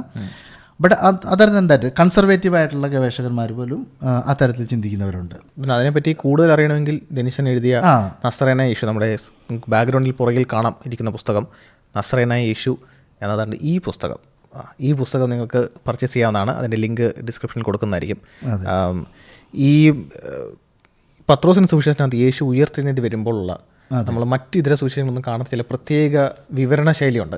ഒന്ന് ഓടിച്ചുട്ടുന്ന പരാമർശം. അതെ, അതാണ് അപ്പം ആദ്യം നമ്മൾ പറഞ്ഞത് അതിൻ്റെ നെഗറ്റീവായിട്ടൊരു ഘടകമാണ്. പക്ഷേ പോസിറ്റീവായിട്ടൊരു ഘടകമാണ്. അത് അങ്ങനെ ഉപയോഗിക്കുന്നവരുണ്ട്. അപ്പോൾ അതിൻ്റെ കാരണങ്ങൾ നിങ്ങൾക്ക് ഈ പുസ്തകത്തിൽ വായിച്ചു കഴിഞ്ഞാൽ എന്തുകൊണ്ടാണ് അവരങ്ങനെ പറയുന്നതെന്ന് നമുക്ക് മനസ്സിലാക്കാൻ സാധിക്കും. അവിടെ ഒരു കാര്യം ഞാൻ വ്യക്തമാക്കിക്കോട്ടെ. അതായത് ഈ പറയുന്നതിൻ്റെ അർത്ഥം പത്രോസിൻ്റെ സുവിശേഷത്തിൽ എഴുതിയിരിക്കുന്ന എല്ലാം AD 50 നിന്നുമാണ് എന്നല്ല. മറിച്ച് പത്രോസിൻ്റെ സുവിശേഷത്തിൽ എഴുതിയിരിക്കുന്ന മിക്കവാറും കാര്യങ്ങൾ തന്നെ വ്യാജമാണ്. പക്ഷേ അതിൻ്റെ അകത്ത് ചില കാര്യങ്ങൾക്കൊരു അടിസ്ഥാനമായിട്ട് ഈ സുവിശേഷങ്ങളിൽ നിന്ന് നമ്മൾ കാണുന്ന മർക്കോസിൻ്റെ സുവിശേഷത്തിൽ നിന്ന് കാണുന്ന വിവരണത്തിന് സ്വതന്ത്രമായ, പ്രത്യേകിച്ച് യേശുവിൻ്റെ ഒഴിഞ്ഞ കല്ലറയെ സാക്ഷ്യപ്പെടുത്തുന്ന വിവരണങ്ങളുടെ ചില കാര്യങ്ങൾ അതിൻ്റെ അകത്ത് ഉൾപ്പെട്ടിട്ടുണ്ട് എന്ന് മാത്രമാണ് പറയുന്നത്. അതല്ലാതെ ഒരു ഗവേഷകന്മാരും ഇത് മുഴുവനും സത്യമാണെന്നോ ആധികാരികമാണെന്നോ ആരും ചിന്തിക്കുന്നില്ല. ഇതിൻ്റെ അകത്ത് ഞാൻ കണ്ടൊരു വസ്തുത, ചില പണ്ഡിതന്മാർ ഇങ്ങനെ ചിന്തിക്കുന്നവരെ പോലും തള്ളിക്കളയുമ്പോൾ അവർ പറയുന്നത് ഇതിൻ്റെ അകത്ത് പിൽക്കാല ആശയങ്ങളൊക്കെ ഉണ്ടെന്നുള്ളതാണ്. പക്ഷേ ഇത് ഉപയോഗിക്കുന്നവർ പോലും ജോൺ ഡൊമിനിക് റോസൻ പോലും പറയില്ല ഇതിൻ്റെ അകത്ത് മുഴുവനും സത്യമാണെന്നോ ആധികാരികമാണെന്നോ. അത് ക്രിട്ടിക്കലായിട്ടുള്ളൊരു വീക്ഷണമാണ്. അപ്പം ഇതിൻ്റെ ഒരു പ്രയോജനം നമുക്കൊരു അതിൻ്റെ ഒരു ഉപയോഗമായിട്ട് ബന്ധപ്പെട്ട് നോക്കുമ്പോൾ നമ്മളിപ്പോൾ ഉപയോഗിക്കേണ്ട ഒരു സുവിശേഷമാണെന്ന് പറയും. അത് ഏത് രീതിയിലാണെന്ന് ഞാൻ പറയാം. അതായത് ഈ സുവിശേഷങ്ങളിൽ നമ്മൾ കാനോനിക സുവിശേഷങ്ങളിൽ കാണുന്ന രചനകൾ കണ്ടിട്ട് ഇത് കെട്ടിച്ചമച്ചതാണ്, അല്ലെങ്കിൽ ഇതിൻ്റെ അകത്ത് വളരെയധികം മിത്തിക്കലായിട്ടുള്ള കാര്യങ്ങളുണ്ട്, വളരെ എലാബറേറ്റ് ചെയ്തിട്ട് വളരെ ലെജൻഡ് അല്ലെങ്കിൽ ഐതിഹ്യപരമായ വിവരണങ്ങൾ ഇതിലുണ്ടെന്നൊക്കെ പറഞ്ഞ് പ്രസംഗിക്കുന്ന ആളുകളുണ്ട്. സത്യത്തിൽ ഇവർ ഐതിഹ്യം എന്താണ്, യേശുക്രിസ്തുവുമായി ബന്ധപ്പെട്ട ഐതിഹ്യങ്ങൾ എന്താണെന്ന് ഇവർ വായിച്ചിട്ടില്ല. അതാണ് എൻ്റെ പ്രശ്നം. അപ്പം നിങ്ങൾ ചെയ്യേണ്ടത് മർക്കോസിൻ്റെ സുവിശേഷത്തിൽ യേശുവിൻ്റെ കല്ലറ കണ്ടെത്തിയ വിവരണവും ഈ പത്രോസിൻ്റെ സുവിശേഷത്തിൽ യേശുവിൻ്റെ കല്ലറ കണ്ടെത്തിയ വിവരണവും തമ്മിൽ ഒരിക്കലെങ്കിലും ഒന്ന് താരതമ്യം ചെയ്ത് വായിച്ചാൽ മതിയെന്നാണ് എൻ്റെ അഭിപ്രായം. അത് വായിച്ചാൽ തന്നെ മനസ്സിലാകും യേശുക്രിസ്തുവിൻ്റെ ഉയർത്തെഴുന്നേൽപ്പ് ഒരു ചരിത്ര സത്യമാണെന്ന്. കാരണം അത്രത്തോളം വ്യത്യാസമുണ്ട്. ഇപ്പോൾ പത്രോസിൻ്റെ സുവിശേഷത്തിൽ യേശു വരുന്നു, യേശു ഇങ്ങനെ വളർന്നു വരുന്നു, യേശുവിൻ്റെ പിന്നാലെ ഒരു കുരിശ് വലിയൊരു ആകാശം വിട്ട് വളരുന്നൊരു കുരിശ് വരുന്നു, കുരിശിനോട് നീ സുവിശേഷം പ്രസംഗിച്ചു, കുരിശ് മറുപടി പറയുന്നു, പ്രസംഗിച്ചു, മരിച്ചവരോട് സുവിശേഷം പ്രസംഗിച്ചു എന്ന് കുരിശ് പറയുന്നു. അങ്ങനെയൊക്കെയുള്ള വളരെ ഒറ്റ വായനയിൽ തന്നെ ഈ യേശുവിന് പുറത്ത് വരുന്നതിന് നമ്മൾ ഈ ജയൻ്റായിട്ടുള്ള ആളുകൾ വരുമല്ലോ, ഈ വലിയ ഭീമാകാരമായിട്ടുള്ള നമ്മൾ ഈ ചില കഥാപാത്രങ്ങളൊക്കെ ഉണ്ടല്ലോ, കോമിക് കഥാപാത്രങ്ങൾ, അതേപോലെ ഇങ്ങനെ ആകാശം മുട്ട വളർന്ന യേശു, പിന്നെ യേശുവിൻ്റെ പിന്നാലെ കല്ലറിന്ന് കുരിശ് വരുന്നു, ഇങ്ങനെയൊക്കെയാണ് അതിൻ്റെ അകത്ത് എഴുതിയിരിക്കുന്നത്. അപ്പം അത് ഒരു വായനയിൽ തന്നെ നിങ്ങൾക്ക് മനസ്സിലാകും ഇത് യാതൊരു ചരിത്രമായിട്ട് യാതൊരു ബന്ധമില്ലാത്ത ഒരു രചനയാണെന്ന് നമുക്ക് മനസ്സിലാക്കാൻ സാധിക്കും. അപ്പം ഇതിൻ്റെ ഉപയോഗം ഞാൻ ഉദ്ദേശിച്ചതെന്ന് പറഞ്ഞു കഴിഞ്ഞാൽ നമ്മൾ കാനോനിക സുവിശേഷങ്ങളിലെ യേശുവിൻ്റെ ഒഴിഞ്ഞ കല്ലറ കണ്ടെത്തി വരണോ ഇതുമായിട്ട് താരതമ്യപ്പെടുത്തി കഴിഞ്ഞാൽ എത്രത്തോളം ആധികാരികമാണ് കാനോനിക സുവിശേഷങ്ങളുടെ ഉള്ളടക്കം എന്ന് നമുക്ക് മനസ്സിലാക്കാനായിട്ട് സാധിക്കും. അതിന് ഇത് വളരെയധികം സഹായകമാണ്. മാത്രമല്ല ഈ സുവിശേഷത്തിൻ്റെ അകത്ത് യേശു ക്രിസ്തുവിൻ്റെ ക്രൂശീകരണ സമയത്ത് യേശു വേദന അനുഭവിക്കുന്നില്ല എന്ന രീതിയിലുള്ള ചില സൂചനകളുണ്ട്. പിന്നെ ഇതിനെ സംബന്ധിച്ചിട്ടുള്ള വേറൊരു ചരിത്ര വസ്തുത എന്താ, നമ്മൾ നേരത്തെ തോമസിൻ്റെ സുവിശേഷം പറഞ്ഞു ഒരു ഘട്ടത്തിൽ പോലും തോമസിൻ്റെ സുവിശേഷം ഏതെങ്കിലും തരത്തിൽ കാനോനികമായിട്ടുള്ള രചനയായിട്ട് അംഗീകരിക്കണമോ വേണ്ടയോ എന്നുള്ളൊരു ചർച്ച പോലും വന്നിട്ടില്ല എന്ന് പറഞ്ഞു. പത്രോസിൻ്റെ സുവിശേഷത്തിൻ്റെ കാര്യം ഒരു അല്പം വ്യത്യാസമാണ്. അത് വ്യാപകമായിട്ട് ആരും കാനൂനികമായിട്ട് അംഗീകരിച്ചു എന്നല്ല, പക്ഷെ ഒരു ബിഷപ്പെങ്കിലും അത് തെറ്റിദ്ധരിച്ചിട്ടുണ്ട്. കാരണം ഒരു സിറിയ പ്രദേശത്ത് നിന്നുള്ള ഒരു പ്രാദേശിക സഭ, റോസോസ് എന്ന് പറയുന്ന സ്ഥലത്തുള്ള ഒരു സഭ 2-ാം നൂറ്റാണ്ടിൻ്റെ അവസാന കാലഘട്ടത്തിൽ ജീവിച്ച സെറാപ്പി എന്നൊരു ബിഷപ്പിനോട് ഇത് ചോദിച്ചു, ഞങ്ങളുടെ കയ്യിൽ പത്രോസിൻ്റെ സുവിശേഷമുണ്ട്, അപ്പം ഞങ്ങളത് പള്ളിയിൽ വായിക്കുന്നതുകൊണ്ട് കുഴപ്പമുണ്ടോ എന്ന് ചോദിച്ചു. അപ്പോൾ ബിഷപ്പ് പറഞ്ഞു പത്രോസിൻ്റെ സുവിശേഷമല്ലേ, അത് വായിക്കുന്നതിന് കുഴപ്പമില്ല എന്ന് പറഞ്ഞു. പക്ഷേ അപ്പം ബിഷപ്പ് സത്യത്തിൽ ഇത് വായിച്ചിട്ടില്ല ഈ സുവിശേഷം. പത്രോസിൻ്റെ സുവിശേഷം എന്ന് പറഞ്ഞതുകൊണ്ട് ഓക്കെ വായിച്ചു എന്നാണ് അദ്ദേഹം പറഞ്ഞത്. പിന്നീട് ബിഷപ്പ് ഇത് ഈ പ്രസ്തുത സ്ഥലം സന്ദർശിക്കുന്ന സമയത്ത് ഇവരുടെ കയ്യിലുള്ള ഈ പത്രോസിൻ്റെ സുവിശേഷം എന്താണെന്ന് അറിയാൻ വേണ്ടി വായിച്ചപ്പോൾ ഒറ്റ വായനയിൽ തന്നെ അദ്ദേഹത്തിന് മനസ്സിലായി ഇത് ജ്ഞാനവാദികളുടെ സിദ്ധാന്തങ്ങളുടെ സ്വാധീനത്തിൻ്റെ അകത്ത് കിടക്കുന്ന ഒരു വ്യാജരചനയാണ്, ഇതിന് കർത്താവായ യേശുക്രിസ്തുവിൻ്റെ ശിഷ്യനായ പത്രോസുമായി യാതൊരു ബന്ധമില്ലെന്ന് അദ്ദേഹത്തിന് ഒറ്റ വായനയിൽ തന്നെ മനസ്സിലായി. അപ്പോൾ തന്നെ അത് വളരെ കൃത്യമായിട്ട് അദ്ദേഹം വിലക്കി, ഇത് ആധികാരികമായിട്ട് രചനയല്ല, അതിൻ്റെ അത്തരത്തിലുള്ളൊരു വായനയുടെ ആവശ്യമില്ല എന്നുള്ള വ്യക്തമായിട്ട് അദ്ദേഹം വ്യക്തമാക്കേണ്ടത്. ഇത് UCBS തൻ്റെ രചനയിൽ, സഭാചരിത്രങ്ങളുടെ UCBS തൻ്റെ രചനയിൽ ഇത് പറയുന്നുണ്ട്. അപ്പം തോമസിൻ്റെ സുവിശേഷത്തിൻ്റെ അത്രയും നിരാകരിക്കപ്പെട്ട ഏതാണ്ട് അത്രയും തന്നെ നിരാകരിക്കപ്പെട്ടൊരു പുസ്തകമാണ്. ഒരു തെറ്റിദ്ധാരണ മൂലം ഒരു സ്ഥലത്തെ ആളുകൾ വായിച്ചിരുന്നു. അപ്പം നമ്മൾ മനസ്സിലാക്കേണ്ട ഒരു കാര്യം എന്ന് പറയുന്നത് കയ്യിൽ കിട്ടുന്നതെല്ലാം നോക്കൂ. ഇപ്പോൾ യേശുക്രിസ്തു കല്ലറയിൽ നിന്ന് ഒരു ആകാശം മുട്ട വളരുന്ന ഭീമാകാര രൂപിയായി ഈ കല്ലറയിൽ നിന്ന് എഴുന്നേറ്റ് വരുന്ന യേശുവിൻ്റെ പിന്നാലെ വരുന്ന കുരിശ്, നിങ്ങൾ ആ പൗരാണികരായിട്ടുള്ള ആളുകളെ കുറിച്ച് നമ്മുടെ കാഴ്ചപ്പാടെന്താ? അവർ ഏത് ഐതിഹ്യം കേട്ടാലും വിശ്വസിക്കാൻ താല്പര്യമുള്ളവരാണെന്നാണ് അല്ലേ? അങ്ങനെ നമ്മൾ ചിന്തിച്ചു വെച്ചിരിക്കുന്നത്. സത്യത്തിൽ അങ്ങനെ ഒരു കാഴ്ചപ്പാടിലാണെങ്കിൽ സഭയ്ക്ക് ഇത് പ്രയോജനമല്ലേ? മനസ്സിലായോ? ഞാൻ പറഞ്ഞ ആശയം മനസ്സിലായോ? യേശുവിനെ അത്രയും നന്നായിട്ട് വർണ്ണിക്കുന്ന ഒരു പുസ്തകമല്ലേ, എന്തിനാ ഇത് തള്ളിക്കളയുന്നത്? പിന്നെ അവിടെ ആളുകൾ, പടയാളികൾ കാവൽ കിടക്കുന്നതും ആളുകൾ കൂട്ടത്തോടെ നോക്കി നിൽക്കുമ്പോഴൊക്കെയാണ് യേശു കല്ലറയിൽ നിന്ന് എഴുന്നേറ്റ് വരുന്നത്. അപ്പം ഏറ്റവും അത് സത്യമാണെന്ന് അംഗീകരിച്ചു കഴിഞ്ഞാൽ സഭയ്ക്ക് വലിയ പ്രയോജനം ചെയ്യുന്നൊരു പുസ്തകമാണ്. പക്ഷേ അതിന് സഭയ്ക്ക് പ്രയോജനം ചെയ്യുന്നതെന്ന് പറഞ്ഞാൽ ഒരു ക്രിട്ടിക്കൽ വീക്ഷണത്തിലല്ല, ഒരു സാധാരണ വീക്ഷണത്തിൽ നോക്കിക്കഴിഞ്ഞാൽ സഭയ്ക്ക് വളരെ യേശുവിനെ ആ രീതിയിൽ യേശുവിൻ്റെ ഉയർത്തെഴുന്നേൽപ്പ് അത്രയും ആധികാരികമായിട്ട് വിവരിക്കുന്ന രീതിയിലാണ് അത് എഴുതിയിരിക്കുന്നത്. അപ്പം പക്ഷേ ഇത് വസ്തുതയല്ല. അപ്പോൾ അതുകൊണ്ട് ഇതുകൊണ്ട് എന്ത് നമുക്ക് ഇഷ്ടപ്പെട്ട രചനയാണോ, നമുക്ക് എന്തെങ്കിലും പ്രയോജനം ചെയ്യുന്നതാണോ എന്നുള്ളതല്ല, അതിൻ്റെ ആധികാരികതയ്ക്കാണ് ആദിമസഭ പ്രസക്തി കൽപ്പിച്ചിരുന്നത്. അപ്പോൾ ഇത് ആധികാരികതയല്ല, ഇത് ആധികാരികമായ ഒരു രചനയല്ല എന്ന് കണ്ടതോടുകൂടി അവർ വളരെ കൃത്യമായി തന്നെ തള്ളിക്കളയുകയാണ് ചെയ്യുന്നത്. അപ്പോൾ എത്രത്തോളം വിശ്വസ്തയോടുകൂടിയാണ് ഈ തിരുവെഴുത്തുകൾ അവർ ഉൾക്കൊണ്ടത്, കൈക്കൊണ്ടത്, എത്രത്തോളം സത്യസന്ധമായിട്ടാണ് അതിനെ വിലയിരുത്താൻ ശ്രമിച്ചത് എത്രത്തോളം പക്ഷപാതരഹിതമായിട്ടാണ് അതിനെ വിലയിരുത്താൻ ശ്രമിച്ചതെന്നൊക്കെ ഏറ്റവും വ്യക്തമായി തെളിയിക്കുന്നൊരു സംഭവമാണ് ഈ പത്രോസിൻ്റെ സുവിശേഷത്തെ സംബന്ധിച്ചാണെന്നുള്ള ഈ 2-ാം നൂറ്റാണ്ടിലെ ഒരു 2-ാം നൂറ്റാണ്ടിൻ്റെ അവസാന കാലത്താണെന്നുള്ള ഒരു സംഭവം എന്ന് പറയുന്നത്.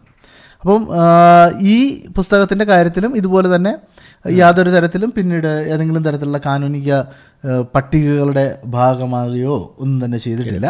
അത് തള്ളിക്കളയുന്നൊരു സുവിശേഷം തന്നെയാണ്. അപ്പം നമ്മളങ്ങനെ തോമസ് സുവിശേഷം കഴിഞ്ഞു, പത്രോസൻ സുവിശേഷം കഴിഞ്ഞു.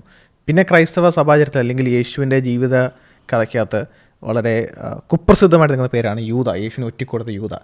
യൂദയുടെ സുവിശേഷം എന്ന് പറയപ്പെടുന്ന ഒരു സുവിശേഷ എഴുത്തുണ്ട്. അത് നമ്മളിപ്പോൾ കാണുന്നില്ല, ഈ 2-ാം നൂറ്റാണ്ട് കാലഘട്ടത്തിലാണ് ഇതെല്ലാം എഴുതപ്പെടുന്നത്. ശിഷ്യന്മാരെല്ലാം മൺമറഞ്ഞതിന് ശേഷം, ദൃക്സാക്ഷികളെല്ലാം പോയതിനു ശേഷമാണ് ഇതെല്ലാം തലപൊക്കി വരുന്നത്. അപ്പോൾ യൂദയുടെ സുവിശേഷം 2-ാം നൂറ്റാണ്ടിൽ എഴുതപ്പെട്ടു എന്നാണ് മനസ്സിലാക്കുന്നത്. ഗ്രീക്ക് ഭാഷയിലാണ് പ്രാഥമികമായി എഴുതപ്പെട്ടത്. അതിൻ്റെ നമുക്കിന്ന് കൈവശമായിട്ടുള്ള ട്രാൻസ്ലേഷൻ വരുന്നത് 3-4 നൂറ്റാണ്ട് കാലഘട്ടത്തിലുള്ള ഒരു കോപ്റ്റിക് കോപ്പിയാണ് നമ്മുടെ കൈവശമുള്ളത്, ഏറ്റവും പുരാതനമായിട്ട് നിൽക്കുന്ന കോപ്പി. അതിനുശേഷം അതിൻ്റെ കോപ്പി മറ്റ് പല ഭാഷകളിലൊക്കെ പിന്നീട് അത് തർജ്ജമ ചെയ്യപ്പെടുകയും ഒക്കെ ഉണ്ടായിരുന്നുണ്ട്. ഈ ഡോക്യുമെൻ്റ് 1970 ഈജിപ്തിൽ വീണ്ടും തലപൊക്കി വരുന്നത്. 2000 ഇത് ട്രാൻസ്ലേറ്റ് ചെയ്യപ്പെടുന്നതും ഒരു 30ഓളം പേജിനടുത്ത് വരുന്ന ഒരു ഡോക്യുമെൻ്റാണ്. ഇതിൻ്റെ ഗ്രന്ഥകർത്താവ് ആരാണെന്ന് അറിയത്തില്ല, പക്ഷേ യൂദയുടെ സുവിശേഷം എന്നാണ് പറയപ്പെടുന്നത്. അതിൻ്റെ തുടക്കവാചകം തന്നെ, ആ സുവിശേഷം തുടക്കവാചകം തന്നെ ഇങ്ങനെയാണ് എഴുതിയിരിക്കുന്നത്: the secret account of the revelation that Jesus spoke in conversation with Judas Iscariot during a week 3 days before the celebrated passover. അപ്പോൾ നമ്മൾ ഈ പറഞ്ഞ ഈ നോസ്റ്റിക് ചിന്താഗതിയുടെ ഒരു പ്രഥമമായിട്ടുള്ള കാര്യം, ചില മർമ്മങ്ങൾ, അതായത് കർത്താവും അല്ലെങ്കിൽ ദൈവം ആർക്കും വെളിപ്പെടുത്തി കൊടുക്കാത്ത ചില രഹസ്യങ്ങൾ, മർമ്മങ്ങളിലൂടെ രക്ഷയ്ക്ക് സമാനമായൊരു കാര്യം കൈവരിക്കുക, ജ്ഞാനവാദം. ആ ഒരു ജ്ഞാനത്തിലൂടെയാണ് രക്ഷ എന്ന് പറയുന്ന ചിന്താഗതിയാണ് ഈ നോസ്റ്റ് ചിന്താഗതി. അപ്പോൾ ഈ തുടക്കവാദത്തിന് ഇമ്മീഡിയറ്റ്ലി ക്ലിയർ ആണ് ഇതിൻ്റെ തിയോളജിക്കൽ ടോൺ എന്താണ്. ആ പ്രാഥമിക ആധികാരിക ക്രൈസ്തവ സഭയുടെ ഉപദേശങ്ങൾക്ക് നേരെ വിഭിന്നമായിട്ടുള്ള ചിന്താഗതിയാണ്. അപ്പം യൂദയ്ക്ക് ചില രഹസ്യങ്ങൾ, മർമ്മങ്ങൾ ലഭിക്കുന്ന പോയിന്റ് ഇവിടെ ക്ലിയർ ആവുന്നു.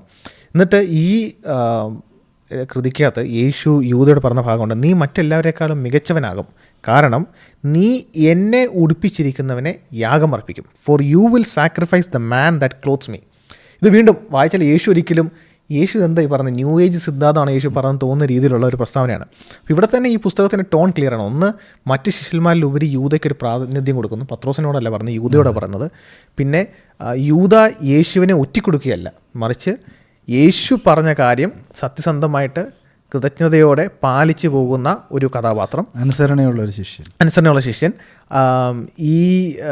ഇതിൻ്റെ ട്രാൻസ്ലേഷൻ ചെയ്ത റോഡോൾഫ് കാസർ എന്ന് അദ്ദേഹം പറഞ്ഞത്, ഇതിൻ്റെ വീക്ഷണത്തിനകത്ത് യേശുവിനെ വിമോചിപ്പിക്കുന്ന കഥാപാത്രമായിട്ടാണ് യൂദ നിൽക്കുന്നത്. അപ്പോൾ ഇതിനെപ്പറ്റി നമ്മൾ കൂടുതൽ വായിക്കുമ്പോൾ തന്നെ ഇത് നോസ്റ്റിക് ചിന്താഗതിയുടെ വളരെ ഒരു എക്സോട്ടിക് ആയിട്ടുള്ളൊരു ലെവലിലാണ് ഈ ഗ്രന്ഥം എഴുതപ്പെടുന്നത്. കാരണം യേശു എന്തുകൊണ്ട് ഇങ്ങനെ പറയുന്നു, അതിന് പിന്നിൽ യേശുവിനെ ആരയച്ചു, പഴയ നിയമത്തിലെ ദൈവത്തെപ്പറ്റി ഇവരെന്താണ് മനസ്സിലാക്കുന്നത്, രക്ഷ, ഭൂമിയുടെ സൃഷ്ടി, യഥാർത്ഥ ദൈവം എന്നുള്ളതിനെ പറ്റിയൊക്കെ യഹൂദ മതവിശ്വാസവും ക്രൈസ്തവ വിശ്വാസത്തിൽ നിന്നും തികച്ച് വിഭിന്നമായി. മുമ്പ് പറഞ്ഞ പോലെ തന്നെ ഒരു യഹൂദനെ റബ്ബ് ഇത് പറയുമെന്ന് ചോദിച്ചാൽ നമുക്ക് ഒട്ടും വിശ്വസിക്കാൻ പറ്റാത്ത ഒരു കാര്യമാണ്. അത് നമുക്ക് മനസ്സിലാകുന്ന യഹൂദ പശ്ചാത്തലവും യേശു ജീവിച്ചിരുന്ന ആ യഹൂദ പശ്ചാത്തലത്തെ മനസ്സിലാക്കുമ്പോൾ മാത്രമേ നമുക്കിത് തിരിച്ചറിയാൻ സാധിക്കുകയുള്ളൂ. അങ്ങനെ മറ്റു പല മർമ്മങ്ങൾ യേശു യൂദയ്ക്ക് നൽകുന്നു. ഇത് AD 180 ഫ്രാൻസിലെ ബിഷപ്പ് ഐറേനിയസ് എഗെയിൻസ്റ്റ് ദ ഹെറസിസ് എന്ന വർക്കിനകത്ത് ഇതിനെ അസന്നിഗ്ധമായിട്ട് ദുരുപദേശമാണെന്ന് തന്നെ തള്ളിക്കളയുകയും ചെയ്യുന്നുണ്ട്. അതുമാത്രമല്ല, നമ്മളിതിൻ്റെ ഡേറ്റിംഗ് കാര്യം നോക്കുമ്പോൾ ഇപ്പോൾ മുമ്പ് പറഞ്ഞ തോമസിന് സുവിശേഷം, പത്രോസിന് സുവിശേഷം, യൂദ സുവിശേഷം, ഇതൊക്കെ യേശു മരിച്ചു ഉയർത്തിയതിനു ശേഷം 100-150 വർഷങ്ങൾക്ക് ശേഷമാണ് ഇവയൊക്കെ രംഗപ്രവേശനം ചെയ്യുന്നത്. അതായത് ഇപ്പം നമ്മുടെ ഭാരത സ്വാതന്ത്ര്യ സമരത്തിനകത്ത് ഒരു ഇമ്പോർട്ടൻറ്റ് ചരിത്ര സംഭവമാണ് സിപ്പോയ് മുട്ടണി. ഈ സിപ്പോയ് മുട്ടണി നടക്കുന്നത് ഇന്നത്തേക്കൊരു 170 വർഷങ്ങൾക്ക് മുമ്പാണ്. അപ്പം അന്ന് എഴുതപ്പെട്ട ചരിത്ര രേഖകൾക്കെല്ലാം അപ്പുറമായിട്ട് ഇന്നൊരാൾ പറയുകയാണ്, ഞാൻ ദൃക്സാക്ഷി രേഖ താണ്ട് ഇപ്പോൾ എഴുതി തരാം എന്ന് പറഞ്ഞു കഴിഞ്ഞാൽ എനിക്ക് 170 വർഷങ്ങൾക്ക് അപ്പുറം ഒരു ദൃക്സാക്ഷി രേഖ കിട്ടിയാൽ നമ്മൾ ആരെങ്കിലും ഒരു വില പോലെ കൊടുക്കത്തില്ല. ആ ഒരു ടൈം ഡിഫറൻസ്, അതൊന്ന് കോൺടെക്സ്റ്റ് ആവാൻ വേണ്ടിയാണ് ഞാൻ പറഞ്ഞത്. ആ ഒരു ടൈം ഡിഫറൻസിലാണ് ഇവയൊക്കെ രംഗപ്രവേശനം ചെയ്യുന്നത്. ഇതുപോലെ വന്ന മറ്റൊരു സുവിശേഷം, ഇത്രയും പേരെടുത്തൊരു ശിഷ്യനല്ല, പക്ഷേ ഫിലിപ്പിൻ്റെ സുവിശേഷമുണ്ട്. നമുക്ക് ഒന്ന് ഓടിച്ചിട്ട് ഫിലിപ്പിൻ്റെ സുവിശേഷം എന്താ നമുക്ക് മനസ്സിലാക്കാൻ സാധിക്കുന്നത്? ഫിലിപ്പിൻ്റെ സുവിശേഷവും ഇതേ രീതിയിൽ തന്നെ 2-ാം നൂറ്റാണ്ടിൽ എഴുതപ്പെട്ടില്ല. 2-ാം നൂറ്റാണ്ട് എന്ന് പറഞ്ഞാൽ 2-ാം നൂറ്റാണ്ടെന്ന് നമുക്ക് പറയാൻ പറ്റില്ല. 2-ാം നൂറ്റാണ്ടിൻ്റെ അവസാനം 180 മുതൽ 250 വരെയുള്ള കാലഘട്ടത്തിൽ എപ്പോഴും ആകാം, ഏതെങ്കിലും കാലഘട്ടത്തിലും ആകാമെന്നുള്ളതാണ് ഗവേഷകന്മാർ ചിന്തിക്കുന്നത്. എഴുതപ്പെട്ടിട്ടുള്ളൊരു സുവിശേഷമാണ് ഫിലിപ്പിൻ്റെ സുവിശേഷം.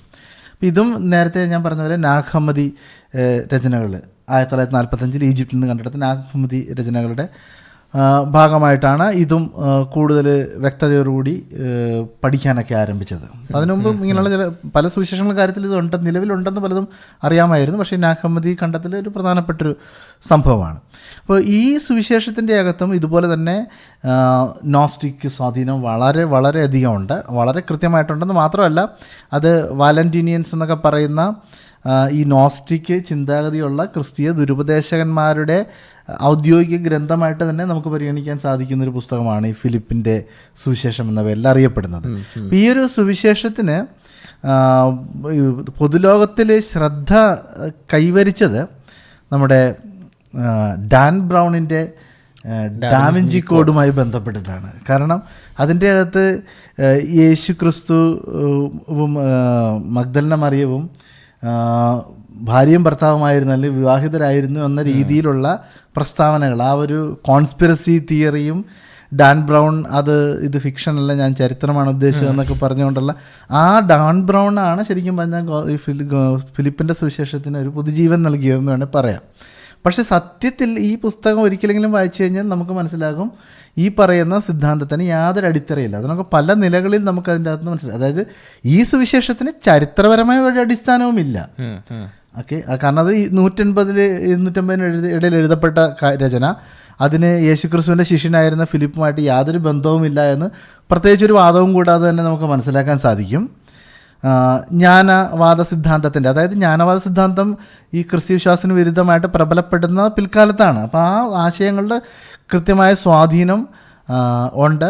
അത്തരത്തിലുള്ള ആളുകളാണ് വാലന്റീനിയൻ നോസ്റ്റിസിസം, അവരാണിത് ഉപയോഗിച്ചിരുന്നത്. So there is no way, ഇതിന് ചരിത്രവുമായിട്ട് യാതൊരു ബന്ധവുമില്ല. ഞാൻ ഇപ്പം ഈ പറയുമ്പോൾ ഒരു കാര്യം കൂടി പറയാം. ഞാൻ മുൻപ് പറഞ്ഞ തോമസിൻ്റെ സുവിശേഷവും പത്രോസിൻ്റെ സുവിശേഷവും ഒക്കെ അത്യപൂർവം ചില പണ്ഡിതന്മാർ അതിൻ്റെ അകത്തുനിന്ന് ചില നുറുങ്ങുകൾ എന്തെങ്കിലും സുവിശേഷങ്ങൾ എഴുതിയിരിക്കുന്നതിനെ പിന്തുണയ്ക്കുന്ന സ്വതന്ത്ര സാക്ഷിയായിട്ടുണ്ടോ എന്ന് അന്വേഷിക്കുന്നുണ്ട്. അങ്ങനെ ഉണ്ടെന്ന് ഞാൻ പറഞ്ഞു. പക്ഷേ ഈ പറഞ്ഞ യൂദാസിൻ്റെ സുവിശേഷമോ ഫിലിപ്പിൻ്റെ സുവിശേഷമോ ഒന്നും ഒരു ആധികാരികമായ രീതിയിൽ ഉത്തരവാദിത്തമുള്ള ഒരു രീതിയിൽ രചന നടത്തുന്ന ഒരു ചരിത്ര പണ്ഡിതനും ഒരു പരിഗണനയ്ക്കും എടുക്കുന്ന ഒരു രചനയല്ല ഇത്, ഈ രചനകളൊന്നും തന്നെ. കാരണം അത്രത്തോളം നിരാകരിക്കപ്പെട്ടിട്ടുള്ള രചനകളാണ്. ആളുകൾ പഠിക്കുന്നത് നേരത്തെ പറഞ്ഞതുപോലെ ഈ പിൽക്കാലത്തുള്ള ഈ ക്രിസ്തീയ ദുരുപദേശകന്മാരുടെ വിശ്വാസം എന്താണെന്ന് അറിയാൻ വേണ്ടിയിട്ട് പഠിക്കുന്നുണ്ടെന്ന് മാത്രമേ ഉള്ളൂ. ഈ പുസ്തകത്തിൻ്റെ അകത്ത് യഥാർത്ഥത്തിൽ നമ്മൾ പരിശോധിച്ച് കഴിഞ്ഞാൽ 2-3 പ്രശ്നങ്ങളുണ്ട്. അതായത് യേശുക്രിസ്തുവായിട്ട് ഇതിന് യാതൊരു ബന്ധവുമില്ല. അതുകൊണ്ട് തന്നെ ഇതിൻ്റെ അകത്ത് പറഞ്ഞിരിക്കുന്നത് എന്താണ് എഴുതിയിരിക്കുന്നത്, യേശുവും മഗ്ദലന മറിയവുമായി വിവാഹിതരായി കുഞ്ഞുങ്ങളുണ്ടായിരുന്നത് ഇതിൻ്റെ അകത്ത് എഴുതിയിട്ടുണ്ടെങ്കിൽ പോലും അതിന് ചരിത്രത്തിലെ യേശുവുമായിട്ട് ഒരു ബന്ധവുമില്ല. അതിന് പ്രത്യേകിച്ചൊരു വാദത്തിൻ്റെ ആവശ്യമില്ല, വളരെ കൃത്യമായി തന്നെ നമുക്ക് മനസ്സിലാക്കാൻ സാധിക്കുന്ന കാര്യമാണ്. പക്ഷെ അതിനും അപ്പുറത്ത് AD 150-ലോ 250-ലോ ഇങ്ങനെ ആരെങ്കിലും വിശ്വസിച്ചിരുന്നോ എന്ന് ചോദിച്ചാൽ പോലും, അതായത് ചരിത്രത്തിൽ യേശുവുമായിട്ട് യാതൊരു ബന്ധമില്ല, പക്ഷെ ഇങ്ങനൊരു കെട്ടുകഥ ആയിട്ടെങ്കിലും ആരെങ്കിലും വിശ്വസിച്ചിരുന്നോ എന്ന് ചോദിച്ചാൽ പോലും ഈ പുസ്തകത്തിൽ നമുക്ക് തെളിയിക്കാൻ സാധിക്കില്ല. 2-3 പ്രശ്നങ്ങളുണ്ട്. ഒന്നാമത്തെ പ്രശ്നം എന്ന് പറഞ്ഞാൽ ഈ പുസ്തകം തുടക്കത്തിലും വളരെ കൃത്യമായിട്ട് പറയുന്നുണ്ട്, ഇതിൻ്റെ അകത്ത് എഴുതിയിരിക്കുന്നത് അക്ഷരികമായിട്ടല്ല മനസ്സിലാക്കേണ്ടതെന്ന് വളരെ വ്യക്തമായിട്ട് ഈ പുസ്തകത്തിൽ എഴുതിയിട്ടുണ്ട്. കാരണം എന്ന് പറയുന്നത്, നമ്മളൊരു വാക്ക് പറഞ്ഞാൽ വാക്കിൻ്റെ അക്ഷരീക അർത്ഥമല്ല, രഹസ്യമായിട്ടുള്ള അതിൻ്റെ ആത്മീക മർമ്മം വെളിവാക്കാനാണ് വാക്കുകൾ ഉപയോഗിക്കുന്നതെന്നും വാക്കുകൾ ഉപയോഗിച്ചല്ലാതെ ഇത്തരം ആശയങ്ങൾ വ്യക്തമാക്കാൻ സാധിക്കാത്തത് കൊണ്ട് തന്നെ വാക്കുകൾ ഉണ്ടെന്നേ ഉള്ളൂ എന്നും വളരെ കൃത്യമായിട്ട് ഈ സുവിശേഷത്തിൽ അല്ലെങ്കിൽ ഈ രചനയിൽ രേഖപ്പെടുത്തിയിട്ടുണ്ട്. ഗോസ്പൽ ഓഫ് ഫിലിപ്പ് 11-12 വാക്യങ്ങൾ പരിശോധിച്ച് കഴിഞ്ഞാൽ നമുക്ക് വ്യക്തമായിട്ട് മനസ്സിലാകും. അപ്പോൾ ഇത് അക്ഷരാർത്ഥത്തിൽ വ്യാഖ്യാനിക്കരുതെന്ന് പറഞ്ഞിട്ടാണ് ഇത് തുടങ്ങുന്നത് തന്നെ എന്ന് പറയാം. തുടക്കത്തിൻ്റെ ഭാഗത്ത് തന്നെ കൃത്യമായി പറയുന്നു. പക്ഷേ ഇത് കയറി പിടിക്കുന്നവരെല്ലാം അക്ഷരികമായിട്ടാണ് പിടിക്കുന്നത്. അപ്പോൾ അവിടെ തന്നെ ആ സിദ്ധാന്തം അവിടെ തന്നെ പൊളിഞ്ഞു. രണ്ടാമത്തെ പ്രശ്നം എന്ന് പറയുന്നത്, ഇത് പറയാനായിട്ട് ഉപയോഗിക്കുന്ന 2-3 കാരണങ്ങൾ. മഗ്ദലന മറിയത്തെക്കുറിച്ച് പറയുമ്പോൾ യേശുവിൻ്റെ കമ്പാനിയൻ ആയിരുന്നു എന്ന് എഴുതിയിട്ടുണ്ട്. കമ്പാനിയൻ, ഈ കമ്പാനിയൻ എന്ന് പറയുന്ന പദം ഡാൻ ബ്രൗണിൻ്റെ രചനയിലും അദ്ദേഹം പറഞ്ഞത് ഇത് അരമായ പദമാണ് അവിടെ ഉപയോഗിച്ചിരിക്കുന്നത്. ഞാനൊരു അരമായ സ്കോളറാണെന്ന് പറഞ്ഞിട്ട് എൻ്റെ കഥാപാത്രത്തിനെ കൊണ്ട് പറയിപ്പിക്കുന്ന രീതിയിലൊക്കെയാണ് എഴുതിയിരുന്നത്. പക്ഷേ സത്യത്തിൽ അത് അരമായ പദമല്ല. അത് ആക്ച്വലി ഈ രചനയിൽ ഈ ഇവിടെ ഉപയോഗിച്ചിരിക്കുന്ന ഒരു കോപ്റ്റിക് പശ്ചാത്തലമൊക്കെയാണ് വരുന്നത്. പക്ഷേ ഈ ഉപയോഗിച്ചിരിക്കുന്ന പദം ഗ്രീക്കിൽ നിന്ന് വന്നിട്ടുള്ളൊരു പദമാണ്, കടമെടുത്തിട്ടുള്ളൊരു പദമാണ് അവിടെ ഉപയോഗിച്ചിരിക്കുന്നത്. ആ പദത്തിൻ്റെ അർത്ഥമെന്ന് പറയുന്നത് ഏതെങ്കിലും തരത്തിൽ വിവാഹമായിട്ടോ അല്ലെങ്കിൽ വധൂവരന്മാരുമായിട്ടോ അല്ലെങ്കിൽ ജീവിത പങ്കാളിയുമായിട്ടൊന്നും യാതൊരു ബന്ധവുമില്ല. മറിച്ച് ഒരു സഹപ്രവർത്തകൻ എന്ന് പറയുന്ന രീതിയിൽ, ഒരു അസോസിയേറ്റ്, നമ്മൾ സഹപ്രവർത്തകൻ എന്ന് പറയുമല്ലോ, അത്തരത്തിലുള്ള അർത്ഥം മാത്രമാണ് ഇതിനുള്ളത്.